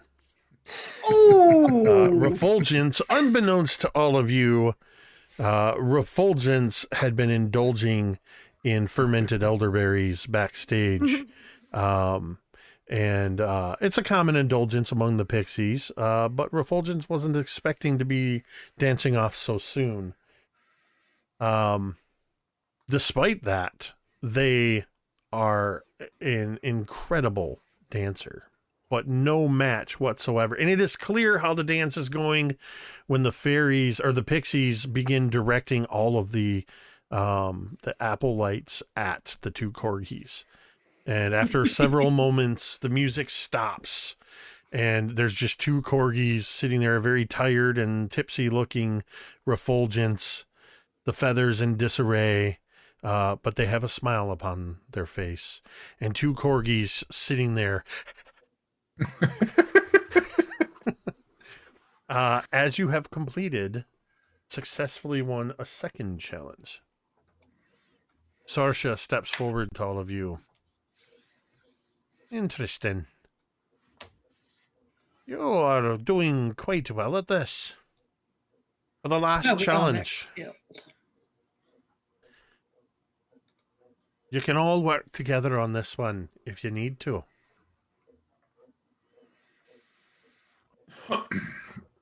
The test begins now. One night, 4 men sat down to play. They played all night to the break of day. Some played for coin, others played for fun. If no man lost that night, what did they play? A night. One night. Knight. Saoirse does not say anything. She looks around at the rest of you. Sidebar. Hey, Georgia, could you repeat that again? Saoirse. Saoirse, I'm sorry, I'm terrible with names. One night, 4 men sat down to play. They played all night to the break of day. Some played for coin, others played for fun. If no man lost that night, what did they play?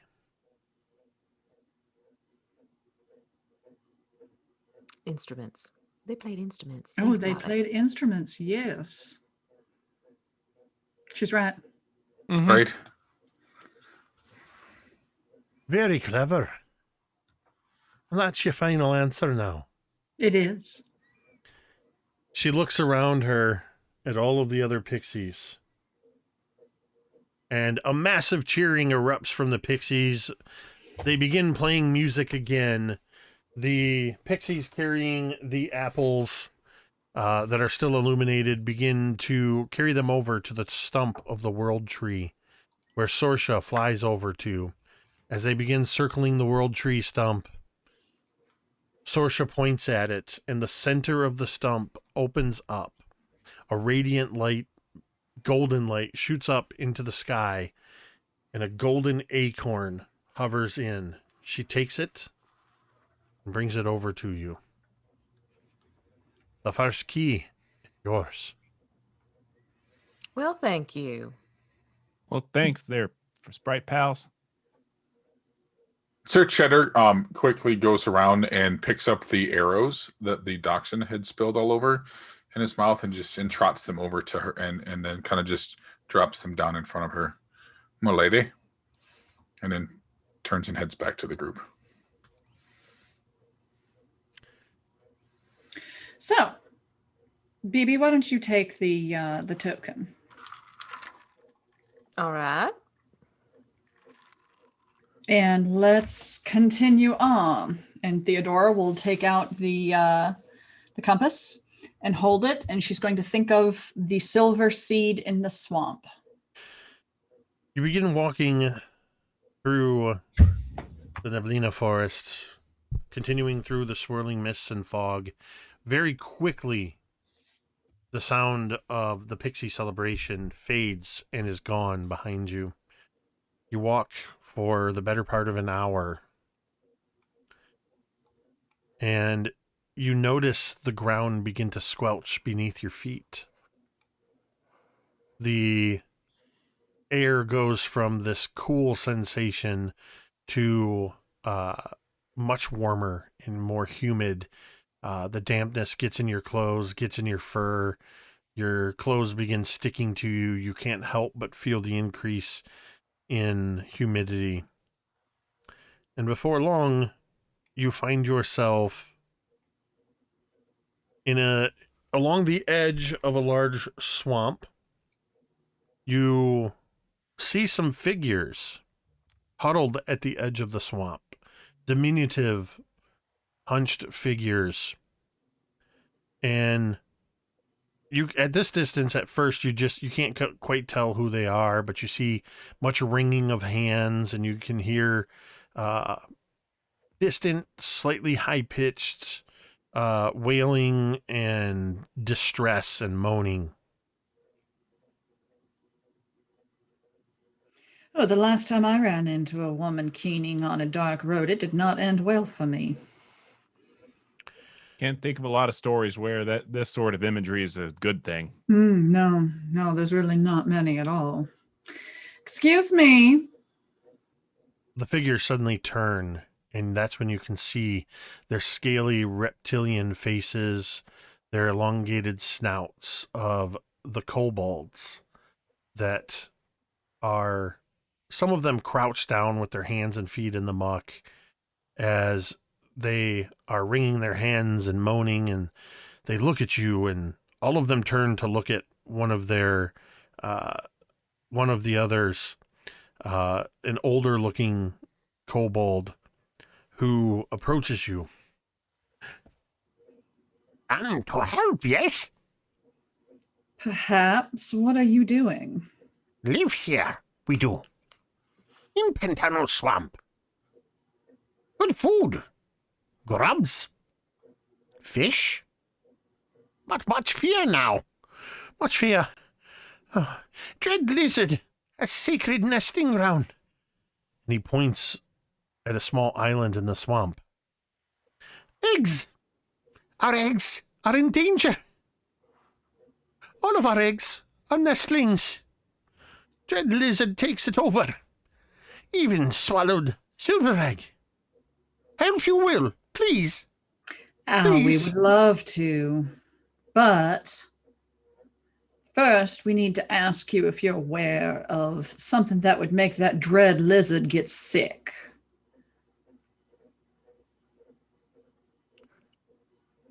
You see, we can't kill the dread lizard, so we need some way. Red lizard not from Pantano Swamp. Red Oh, that's lizard all I Makes need. it not easy. from Neblina Forest. Not protected by druids. Kill it. Perfect. But does it technically live here now? It doesn't work that way. Nope. From 2 Let's days go. ago.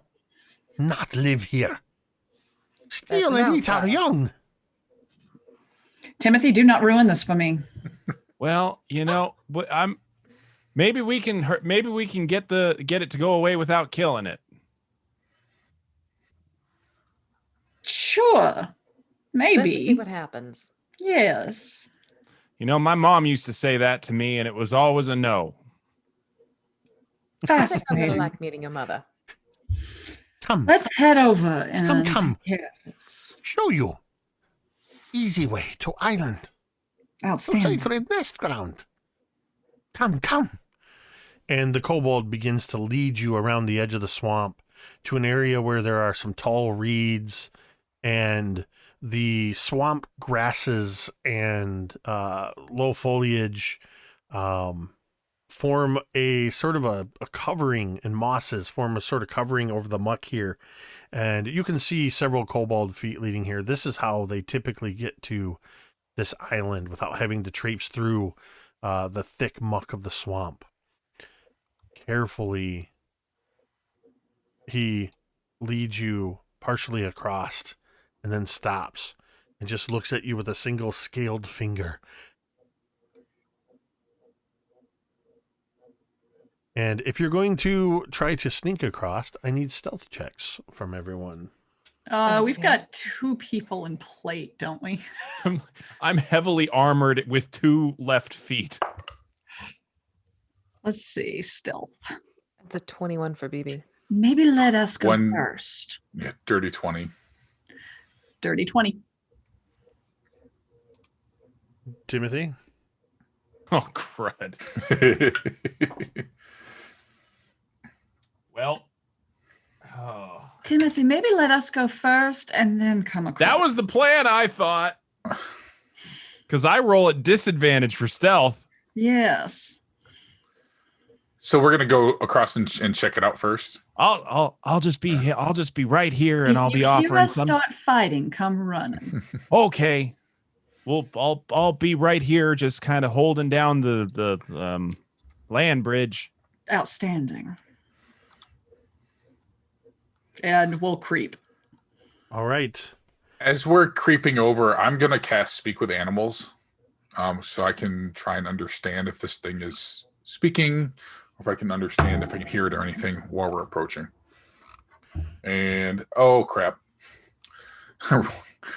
Roll the 1. Oh, no. No. Roll me a Maybe that's D100. Ah,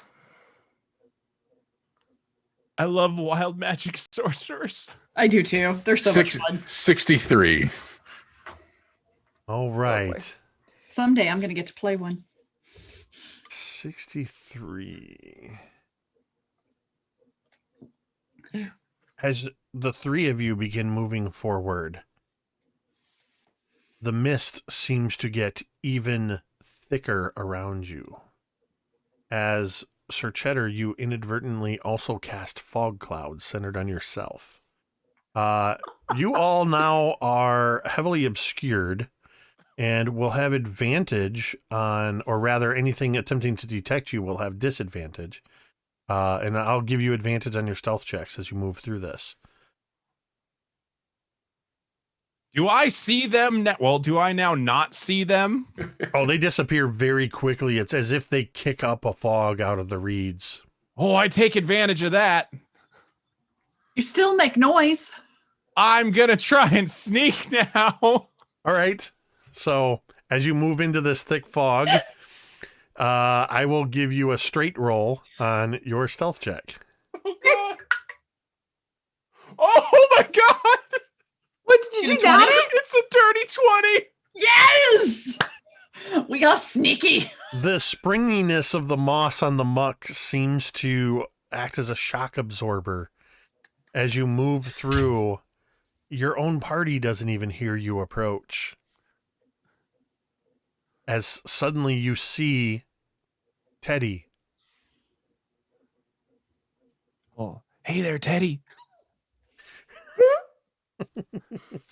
This moss is great. I feel all stealth. I'm like a burglar. How on earth are you sneaking with all that metal on? Well, see this stuff on underfoot, and I start kind of bouncing from one foot to the other. It's all right. It's all right. It's all right. Well, we have the whole party here, everyone. Oh, As you're moving through this area, you can see just ahead of you.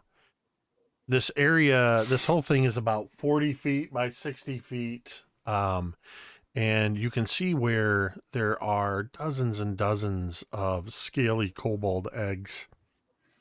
You can also see where it looks like there were probably a third as many kobold eggs that are no longer visible. Just their depressions in the ground where they were. Curled up at the base of a tree is a very decent sized, almost looks like a giant snake at first. But you realize it's a swamp drake. It appears to be sleeping. Do we see the seed? He swallowed it. Exactly. If it ate a silver egg. We have to get it out of him. I know one way to do it. Heimlich maneuver? Not exactly. I mean, you could call it a Heimlich maneuver. It's going to look like a witch bolt, but you could call it a Heimlich maneuver. They're evil creatures, dear. But we don't have to kill everything. Everything has its place within the universe, and we don't need to kill it. But Timothy, it's killing the young.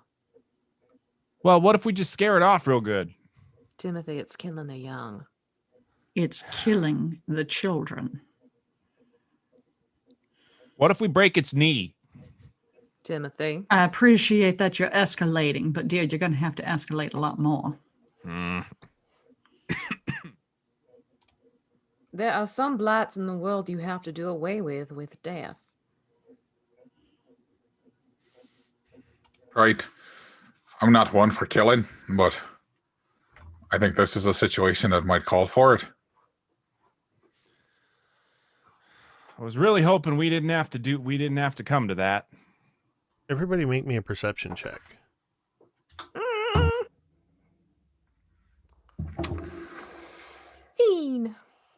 How about And- another dirty 20?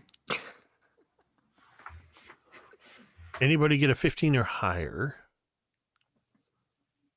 BB Nope. and Timothy, you both notice the snoring has stopped. Oh, crap.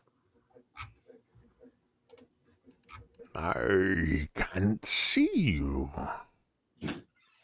but I can hear you. Little kobolds coming for your children. Close.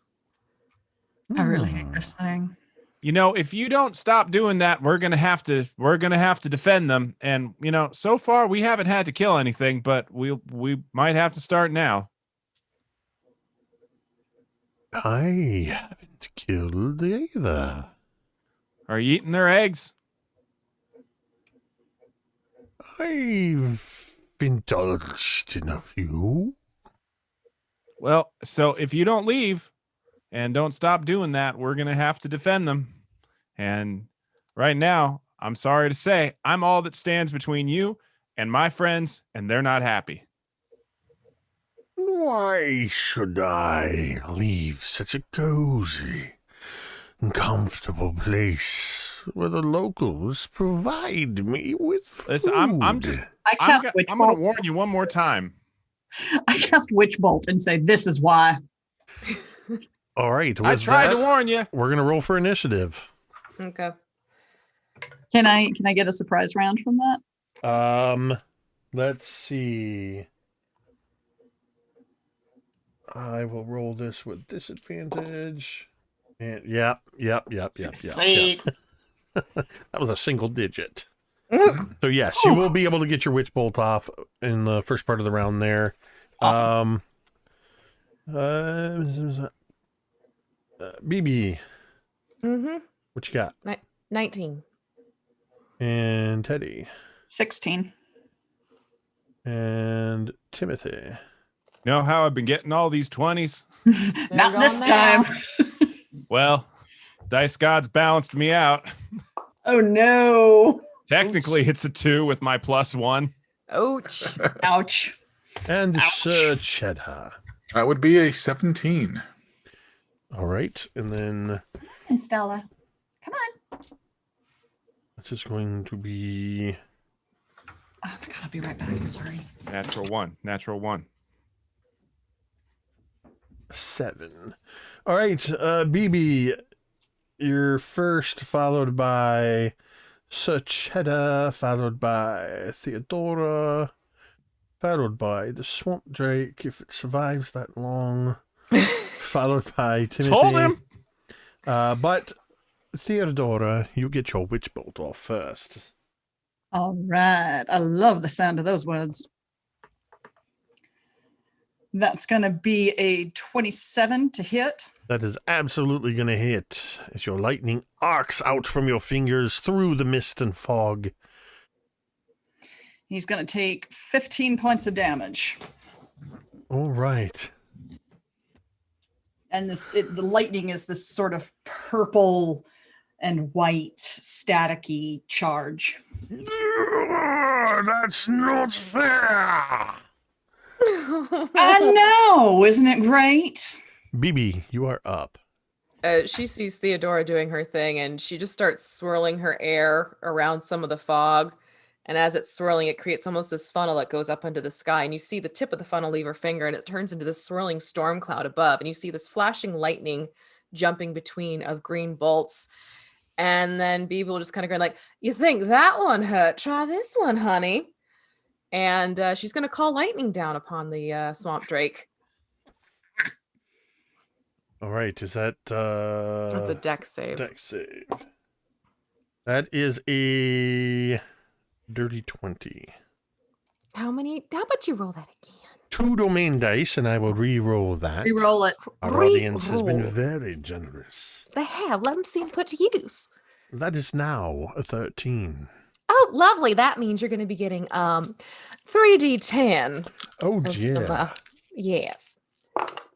Oh, okay. And we can work with this. So that is going to be 24. The drake roars again. And you see this swamp drake, which this creature, you see spikes just all down its hide as it rears up, the lightning just causing it to silhouette, and it shakes a spiked fist at the sky. We had a deal! Not when I'm around, honey. I didn't make a deal with you. Anything else Well, there, if you BB? leave now, Let me see here. I believe that is going to be it for me. Thank you very much. Who did it have a deal with? Teddy's just casually having this conversation while she's maintaining Well- this lightning. Who did it have a deal with? Cheddar. That's So, not who I had to deal with. Sir Right. Cheddar, you are up. Trade. right. So, Sir Cheddar is, let's see here. How far away are we from this thing? You're within 30 feet. Okay.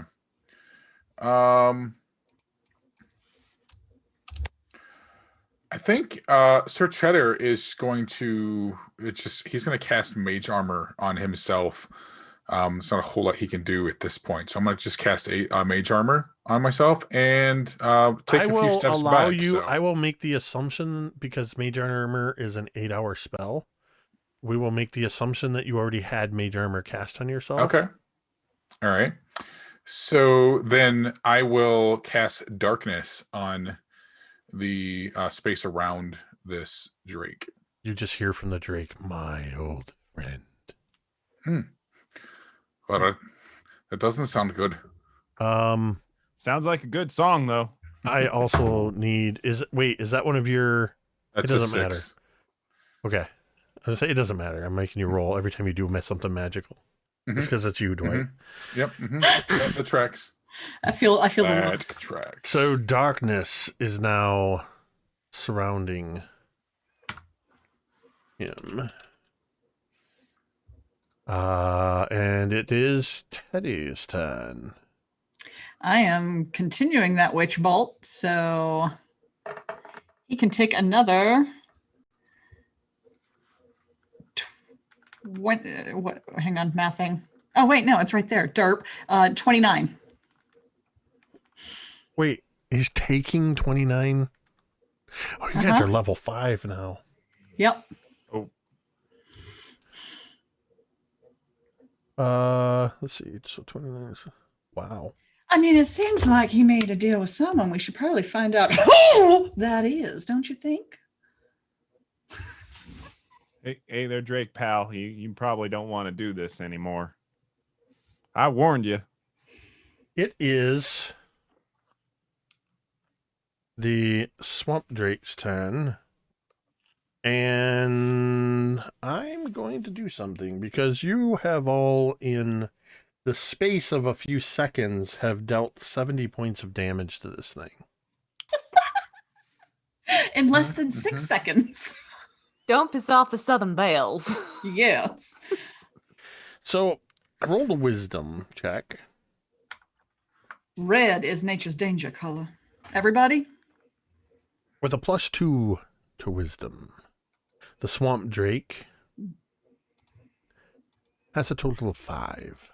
You hear a roar of partially pain and partially of just anger and frustration. And you hear its voice, "No eggs are worth this trouble." And then Throw you up hear the one you ate.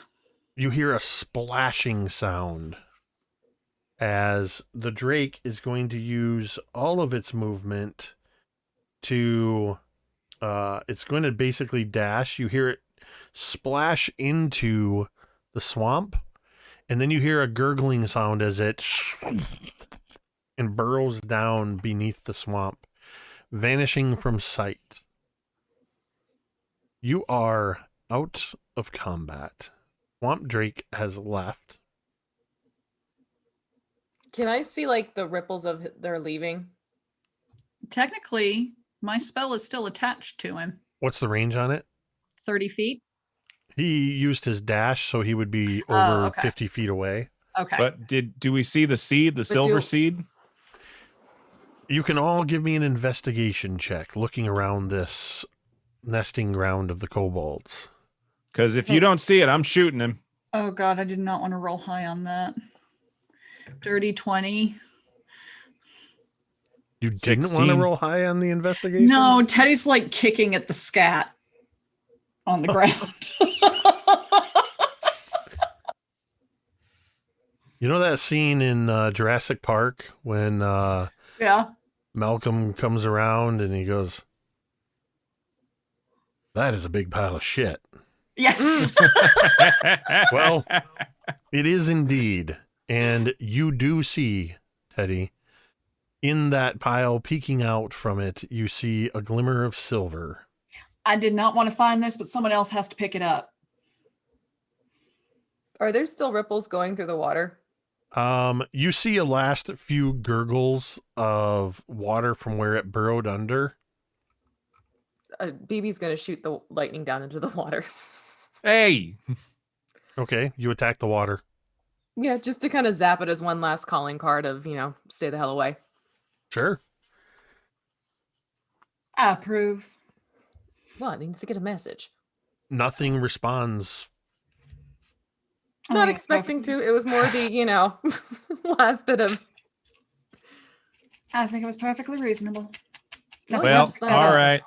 because we got to do this, and I got, there's no I in team. I pick it up and I take it over to the water and I start washing it and my hands off. As you're doing this, I'm so telling the children about this. as you do this, the rest of the kobolds, they begin to filter onto the island. You did it. You make Dread Lizard go away. We can Yes, tell but they he get is scary. gone. You are heroes. I, Rek Sogu, tell your tale to younglings.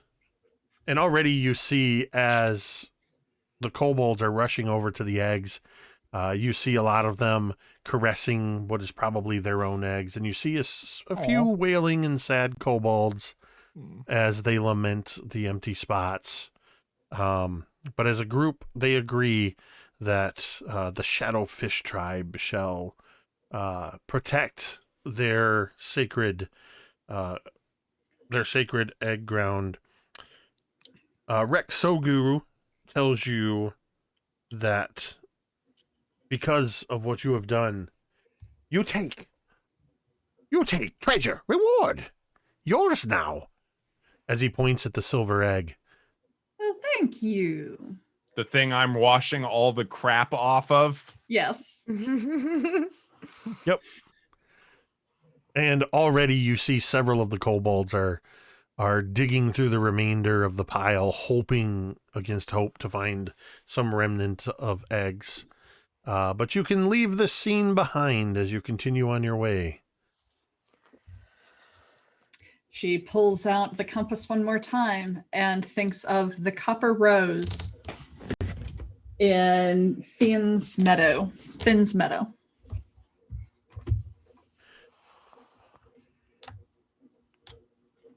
After a while, you leave behind the heat and humidity of the swamp. You travel long enough that the mud and muck that is on your boots and on your clothes has had time to dry and cake and begin to flake off. You've been moving through some pretty dense forest when suddenly you come upon a wide open meadow.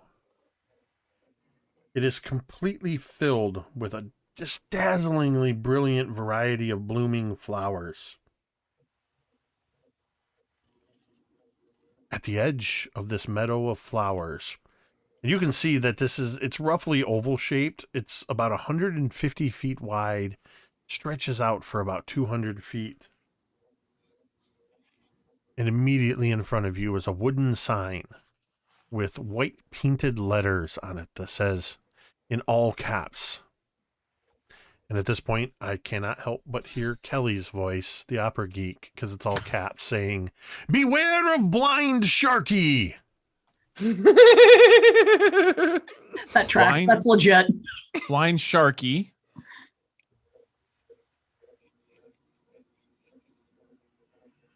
Blind It's- Sharky. What are we to do? Oh no. Theodora takes her fan and just pops Timothy on the head. That's a bad Timothy. I regret nothing. Sure, my hello darkness, my old friend fell flat. No, it did not. I caught it. Dwight didn't get it. Did not. Oh, I got it. Yeah. Okay, let me rephrase that. You didn't give me the respect I deserve for my puns. Well, yeah. Or you did. Yeah. Okay, I'll let it go. Blind Sharky just became twice as dangerous. For sure, Chad. No. All right, you're standing at the edge of this colorful meadow, and RQ Staffen says that he clipped the darkness joke. Nice. Thank you, Staffen. All right, what would you like to do? So as we're at the edge of this meadow full of flowers, Sir Cheddar is just kind of like, he's kind of on edge. He wants nothing more than to just bound through these flowers right now. But that sign's kind of giving him pause. So you can see him, he's kind of looking at it, but like he's kind of twitching because he wants to just leap into these. But he's holding himself back. Did you say that sign was giving you pause? Ba-dum-bumps. I love this game so much. All right. Now that song is stuck in my head. Which one? Oh, Do do do do do do. All right. You are evil, Dr. B. Evil. I like impish. No, this is beyond impish. This is just flat out evil. Blind Sharky. Blind Sharky. Oh, Sharky. At this point, I'm just calling them out. No, that's fine. I was about to do the same. Great minds. You see a ripple in the flowers about 50 feet in. It just goes. Land shark.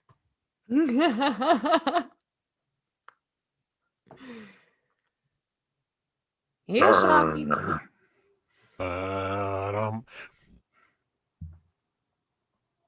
I'm very curious to see what this could be. At this point, Your Hey, Your compass, the Jack of Sparrows, is pointing directly at the middle of the meadow. We have to go to the center. of course we do. We could split up. That always goes well. Yeah, well. Oh, that's right. I like all of you. This is Pity. another good point. oh, that's awfully nice there, Teddy. We like you too. Oh, thank How you. far away is this figure moving in the meadow? So far, it's been about 50 feet away. 50 feet away? I get my shield out at the ready, and my mace, and I Okay. start slowly walking towards it. I'm going to cast Frostbite towards it. There's currently nothing to see. Oh, there's no. Oh, okay. I thought we were like seeing it crust over, like, you know. It just dolphins. those couple of times you just caught a glimpse Oh, of it, okay. sort of causing the flowers to undulate upward a little bit. Mm. So far, Timothy is starting to walk into the meadow in that direction. Anybody else? Yeah, I'll follow behind. I am actually going to. Why not? Let's make this interesting. Theodora cracks her knuckles and squares her shoulders and says, let's do something a little different. And she goes like this, and from her hands pours this roiling black smoke that falls down onto the ground and begins to coalesce into the form of a giant black shadowy horse. She walks up and climbs on its back, sitting side saddle very daintily with her hoops laid flat against it. Allow me to run distraction, literally. Is that what you named your horse? No, I haven't named it yet. This is actually the first time I've ever cast it. Oh, then we should call it distraction. Sure. Why not? Okay. So Oh, wait, no, I'm sorry. That's cast as a ritual. So wait just a few minutes for me. I have an idea. Okay. And it takes a little longer, but she basically does the same thing and sort of shapes and molds the smoke So into the shape of a horse. because you're now casting as a ritual, and strictly because it's Dwight, I want you to roll me a wisdom saving throw. Me? No, not you, Dwight. Oh, okay. Sir Cheddar. I hope y'all don't like Sir Cheddar being around because Jake's gonna kill me. I'm not going to kill Sir Cheddar. Not There will deliberately. be You a won't like riot. him. I rolled a 1. Oh, jeez. You have Sir a domain Cheddar, die. you can no Domain longer. dice. You cannot stand the urge to frolic. Domain dice. Use the domain dice. Yeah, Yep, I'll use the domain dice. Okay, let's give you another shot. I rolled a 3. You cannot resist the urge to frolic. Use another one. Use another one. Oh my! No, frolic! Do it. What are you doing? I rolled a 2. Oh, Oh dear my God. God! Get new dice. So, Sir Timothy starts to walk in, waits for for Teddy. BB, what are you doing on the sideline? Are you waiting as well? Yeah, I'm waiting. Like, I'm gonna, as soon as I see something, I'm going to cast Frostbite at it. Well, the something you see is Sir Cheddar, who has been so patient. He's doing that thing where you can tell he wants to go, but he keeps looking over at Teddy, and then finally he just, the butt just does a little wiggle, and boom, and you just see flowers going. Sir Cheddar, make me a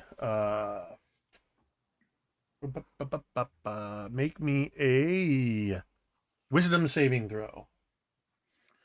Mother of God, do not kill Sir Cheddar. We will. That is a find you. 17. Oh, thank you. Okay, so for the moment, you are fine as you are frolicking in the flowers. From that, let's see here. That's that. Bum. As you see, about 50 feet away, but then bum. 40 feet away, bum, 30, bum. As this gets closer and closer, Is it coming to us or Sir it's Cheddar? coming towards Sir Cheddar. There's an explosion of flowers and soil as a bullet leaps out of the flower bed Frostbite. and attempts to bite at Sir Cheddar. Go ahead and, since you were holding your action, cast Frostbite. Okay, First. it's a con save. That is a total of 12. Oh, it does not make it then, and that is going to be 6 cold.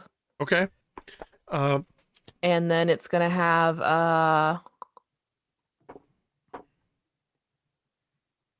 hold on, why did my brain just that's because I'm level up. It's gonna have disadvantage on its next it says weapon attack roll. That's fine. I rolled disadvantage. Okay.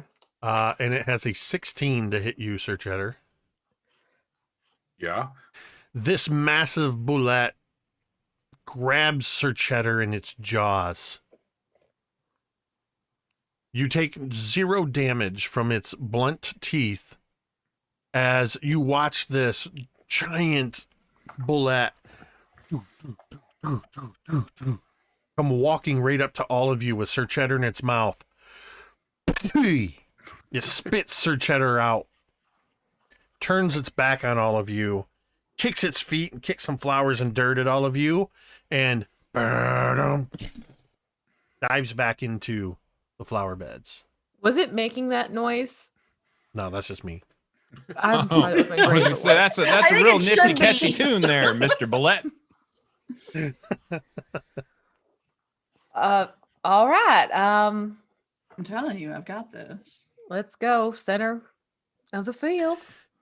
So you're able to complete your ritual and summon your steed. I now have a Distraction. steed that moves at a speed of 100. Whoa. I have a thought Yeah. to help with this.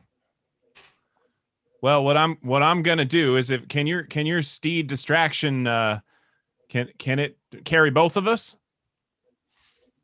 I don't know. Well, yes, because it's a standard riding. Oh no, you're on plate. No. How far do we have to get across this thing? Like, we've got to cross this meadow, right? You know, you at least got to make your way to the middle of it. It's 200 feet across. It's or 200 feet long. It's 150 feet across. But the spot where we think we need to go to is in the middle of it. Correct. So you need to travel about 100 feet. I can be back in just a few seconds. Go for it. So I'm Alright. not technically in I- heavy armor. I mean, I could join you as like a little mouse, then go back if need be. No, it's fine. I can just ride over there, reach down, grab it, and come back, or perform reconnaissance. Fine by me. I want to go with you. Take your armor off. What are you doing, Sir Cheddar? I could just take us there, or at least Look, one of I us. went to all the trouble of summoning distraction here. And as she says that, he goes, and these little tentacles sort of slip out from under its lip and then retract back in. So, Cheddar, you get Timmy to the center, and I'll go with Theodora. Right. And I'll walk over to Timothy and just like put a paw on his foot, and I'll cast Dimension Door, which I can go any place within 500 feet. So we just disappear and reappear at that spot in the center. And then all of a sudden they reappear. You barely hear the pop. And it's a 7. Okay. As suddenly, Timothy, you are standing next to Sir Cheddar in the middle of the field. Do I see anything coming towards me? You all see, and it begins moving towards the center. Instead. I cast Spirit Guardians immediately. Okay. All 3 of them and distraction Before can you move do through it that, just fine. Before you do that, I need you and Sir Cheddar to make Constitution saving throws. Ah, crud. And Teddy, you were gonna take off when you saw the. Yeah, we're gonna run distraction since the guys are in the middle of the field. We're going to ride fast enough to stay ahead of him, but zip close enough and bounce around enough to distract him. Okay. And hoot and holler the whole way since he's blind and he's probably moving partially by sound. All right. Actually, Theodora will sing a very loud, dirty bar song. Okay. They both will. I love it. I had a 15 on my con save. I do not. Oh, no. All right. So as you pop into the center of the field, Sir Cheddar, you're fine. Timothy, you have no idea how you got here. You're not even sure where you are. Roll me a d10. 7.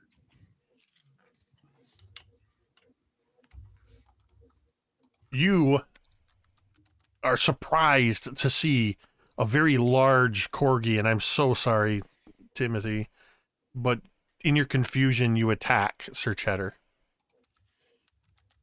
It's involuntary. You are confused. You make a single melee attack against Sir Cheddar. Thankfully, not a good one. That's not a good attack, and I'm real happy for that. That's an 11. Does that hit you, Sir Cheddar? Thankfully, because I have mage armor on, it does not. Sir Cheddar, you just barely do the corgi stubby leg sidestep as Timothy's mace clumsily swings by, striking the ground next to you. I look up with my big corgi eyes, just I completely rocked to my core. Just Oh gosh, there, Mr. Sir Cheddar. I'm so sorry. I was surprised and confused. As Sir Cheddar, as Timothy's mace strikes the ground, you notice that in this area where you have appeared, there is a hollow depression in the ground, lying in the center of which is a single copper rose. I reach out and grab it with my snout, my mouth. With the copper rose in your teeth, you look over at Timothy, and out in the field, we've got BB and Theodora riding upon a summoned steed with a tentacle face, charging through the field, kicking up flowers. And she said, "That's not my hand." Singing Not tell my joke now. Singing Barty Bar Room ballads. As the boulette, dun dun. And at this point, what you see is dun dun dun dun dun dun dun. and it's just crisscrossing back and forth at full speed. You're doing 100. 100 at full speed, yes. At dash, the bullet is shy of that. That's just movement. That's not dashing. Right. So you totally could break out ahead of it if you wanted to. You are successfully distracting it. It is crisscrossing, weaving, trying to get to you. And the whole time, it's like we see Sir Cheddar and Timothy looking confused, and we can faintly hear the singing, and then we cut to this action shaky camera shot as the two women are singing these body ballads, and the bullet is shaky cam behind them. Dun, dun, dun, dun. Sir Cheddar, what are you the two? Oh, Timothy, make me a saving throw again. Oh no. You get to repeat it. It was so close to being good, but instead it was the same thing of 6. Go ahead and roll a d10 once again. What do you have? So it really wasn't close then. It's a D set. Never mind. I can't do what I was going to do. 9. You can act and move normally. That's You good. have a temporary lucidity. What are the two of you going to do? I walk back up to him and I put my paw on his foot again and I look up at him with this "please don't hit me again." You're actually looking in his eyes because you are you're so, the size of a same mastiff. size. Okay, so I just look directly into his eyes with just this, they're a little bit watery. Like, please don't hit me. I'm sorry, Mr. Sir Cheddar. And I will cast Dimension Door again and transport us back to where we started. All right, go ahead and roll that wild magic surge die. That is a 13. All right, you're good. And you are now standing over by the sign. Eventually, BB and Teddy, you will notice that the guys are out of the midst of the meadow and are standing back at the sign. I suppose we should go back. Oh, This is fun. We're going to have to do this again.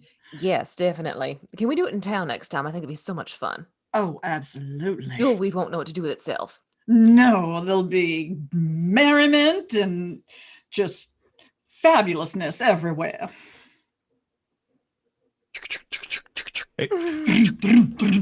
As you come charging up to the edge,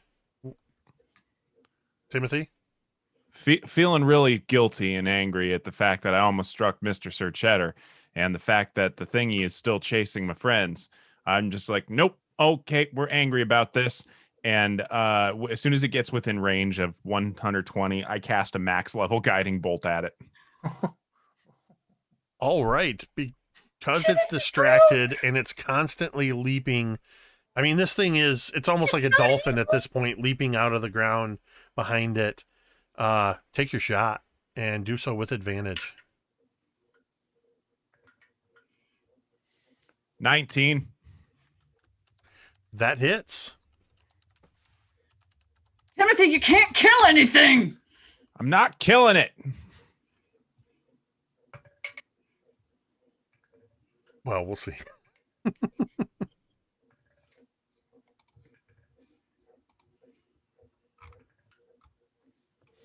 28. All right. So there's this moment where you can see Theodora driving the horse, and you see BB on behind her. Their hair's whipping in slow motion. They've got big smiles on their face as they're mid-song. The bullet in slow motion. And the camera pulls back all the way to the edge of the forest where Timothy, just with narrow eyes, and a brilliant beam of light shoots out. The camera just goes following the beam of light as it strikes the bullet, which immediately goes tumbling backwards, ass over tea kettle, glowing. It stands up, shakes its head, and kind of looks confused.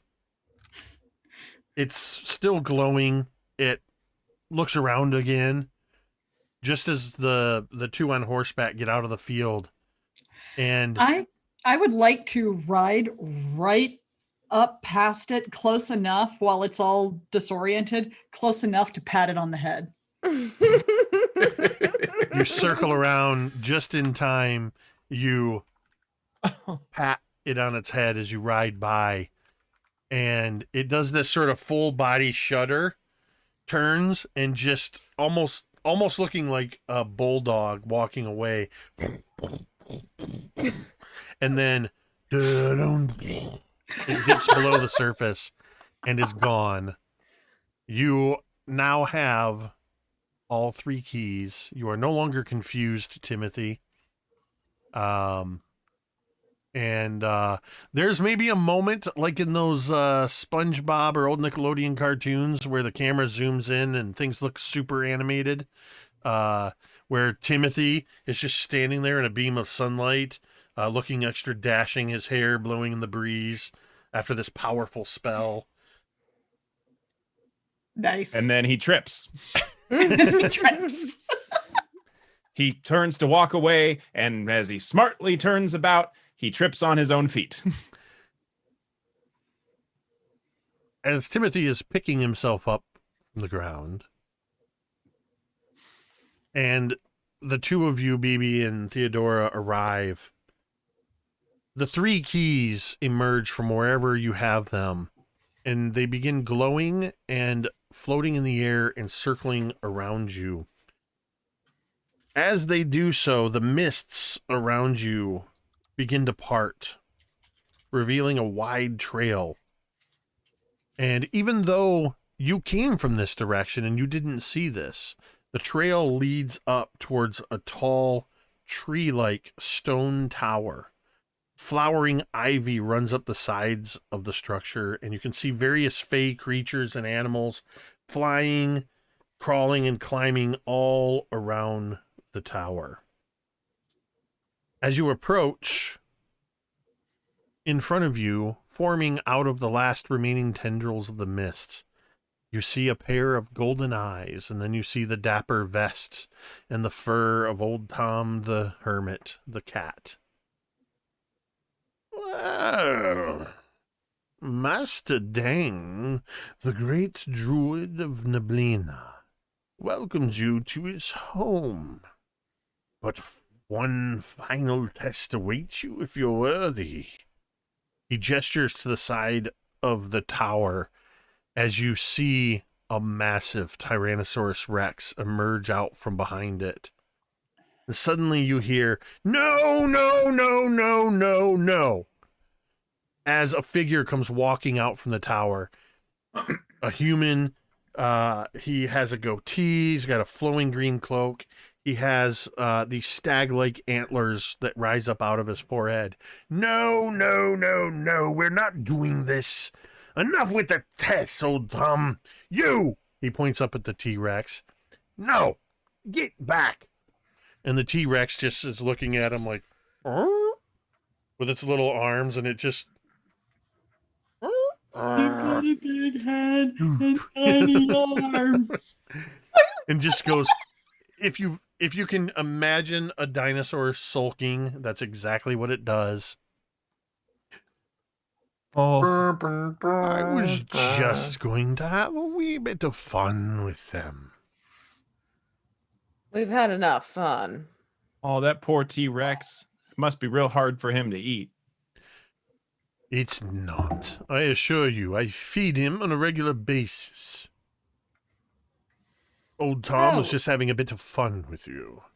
Well, it Tom, wasn't real fun for us, and I was starting to get really annoyed at the fact that, you know, my friends are getting attacked by like land sharks and Oh no, that part was absolutely necessary.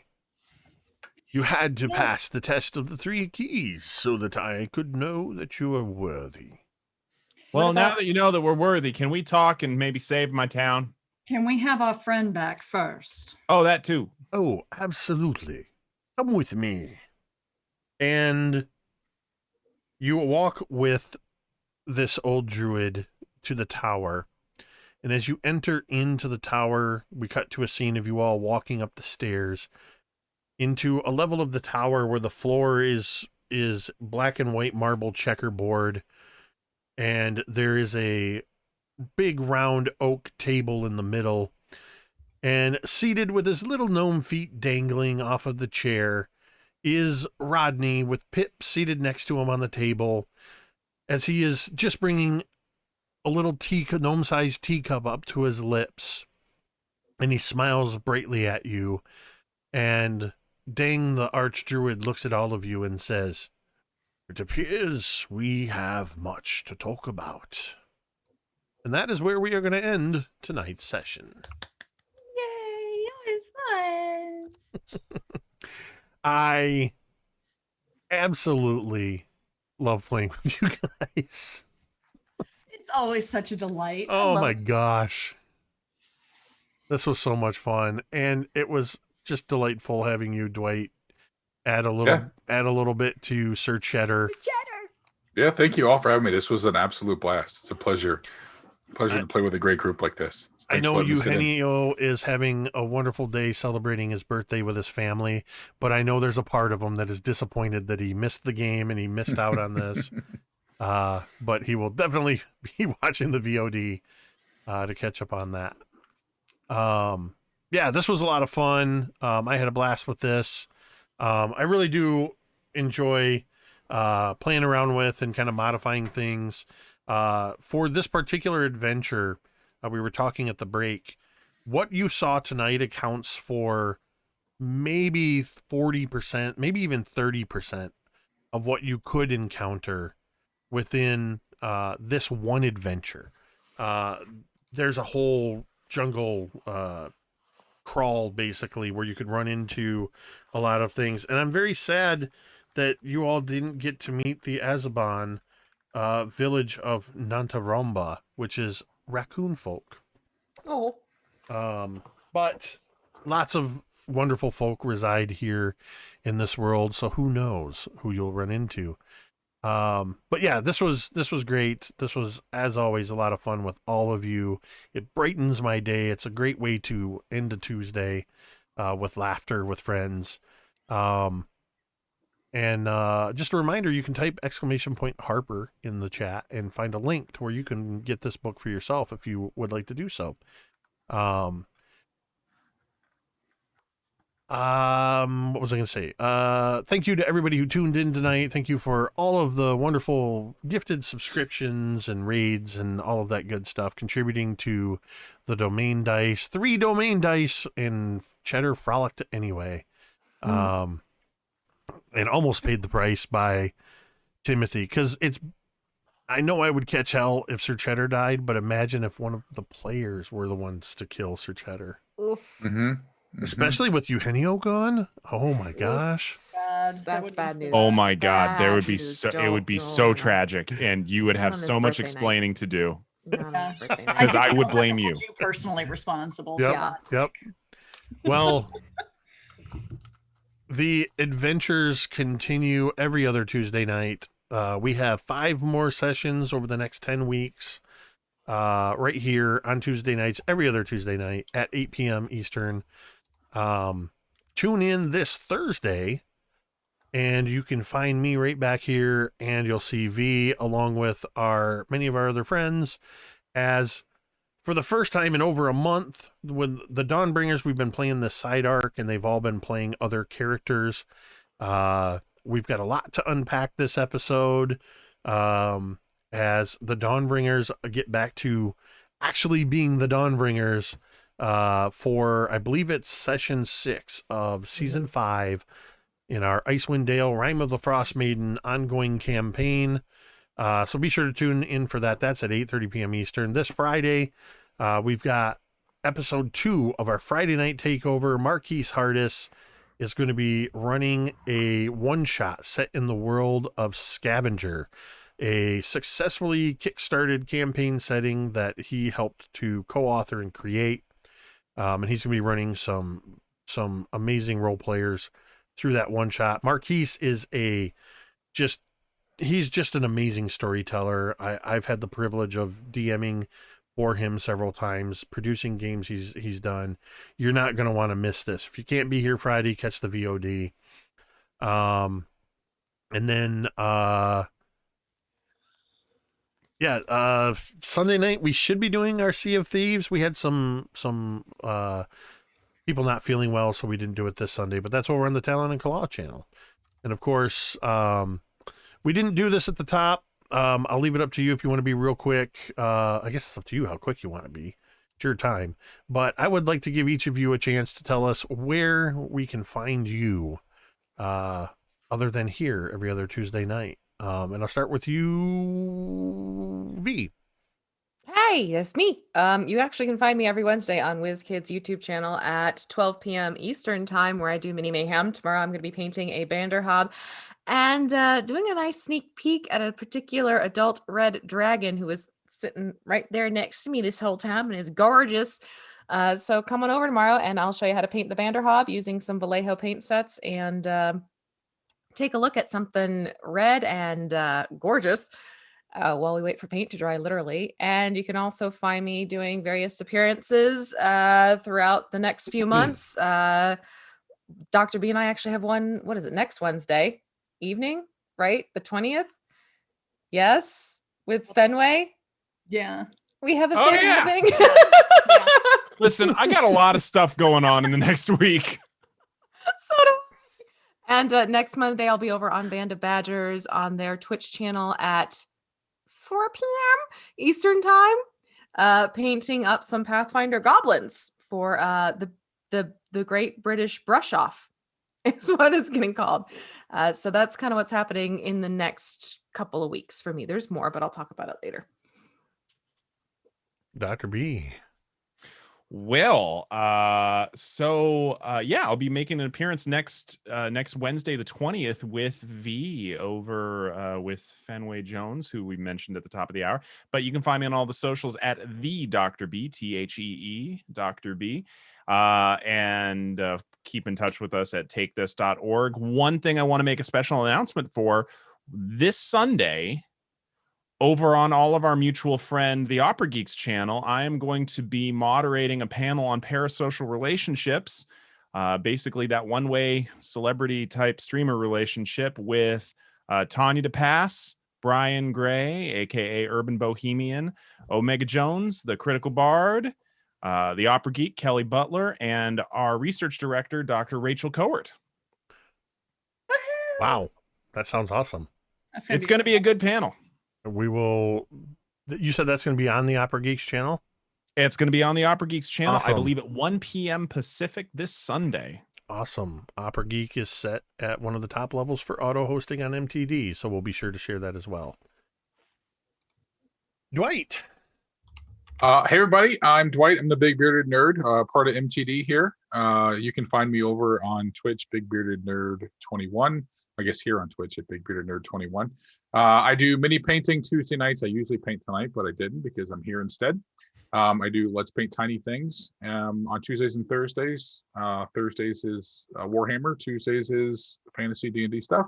And then I have various one-shot anthologies. This coming Saturday, we're doing the Mecha Hack Mexpendables monthly show. So come hang out with us if you like mech-based TTRPG shenanigans. Come hang out for that. And yeah, we play Star Wars and Call of Cthulhu and all kinds of fun stuff over there. So thank you all again so much for having me. This was a blast. So it's always great to play with great role players. Any chance I get, I love to do that. So thanks everybody. And last but most certainly not least is GoblinKatie. Hello, GoblinKatie, aka Katie Downey. You can catch me every other Tuesday night here. You can catch me every Sunday night on twitch.tv/rockpunchatl for the D4 stream. Think Waterdeep Dragon Heist meets Call of Cthulhu. It's a lot of fun. I highly recommend it. And let's see, this Saturday, you can catch me at 7 p.m. on Bard and Barbarian playing in the charity game for Ice Cream Dice's Mark's birthday. And we'll be playing to benefit Eagle Canada and the Trevor Project. So come on by and hang out. And it's going to be an absolutely hilarious game. It's a level 20 game, and all of the characters are so out there. It's going to be amazing. So head on down. And then you can also catch me on the Stellar Arcanum podcast, which is available on all major podcasting services. Fantastic. Thank you again, everybody, for joining us tonight in chat. As we end the stream here in a moment, we are going to raid our friends Talon and Claw.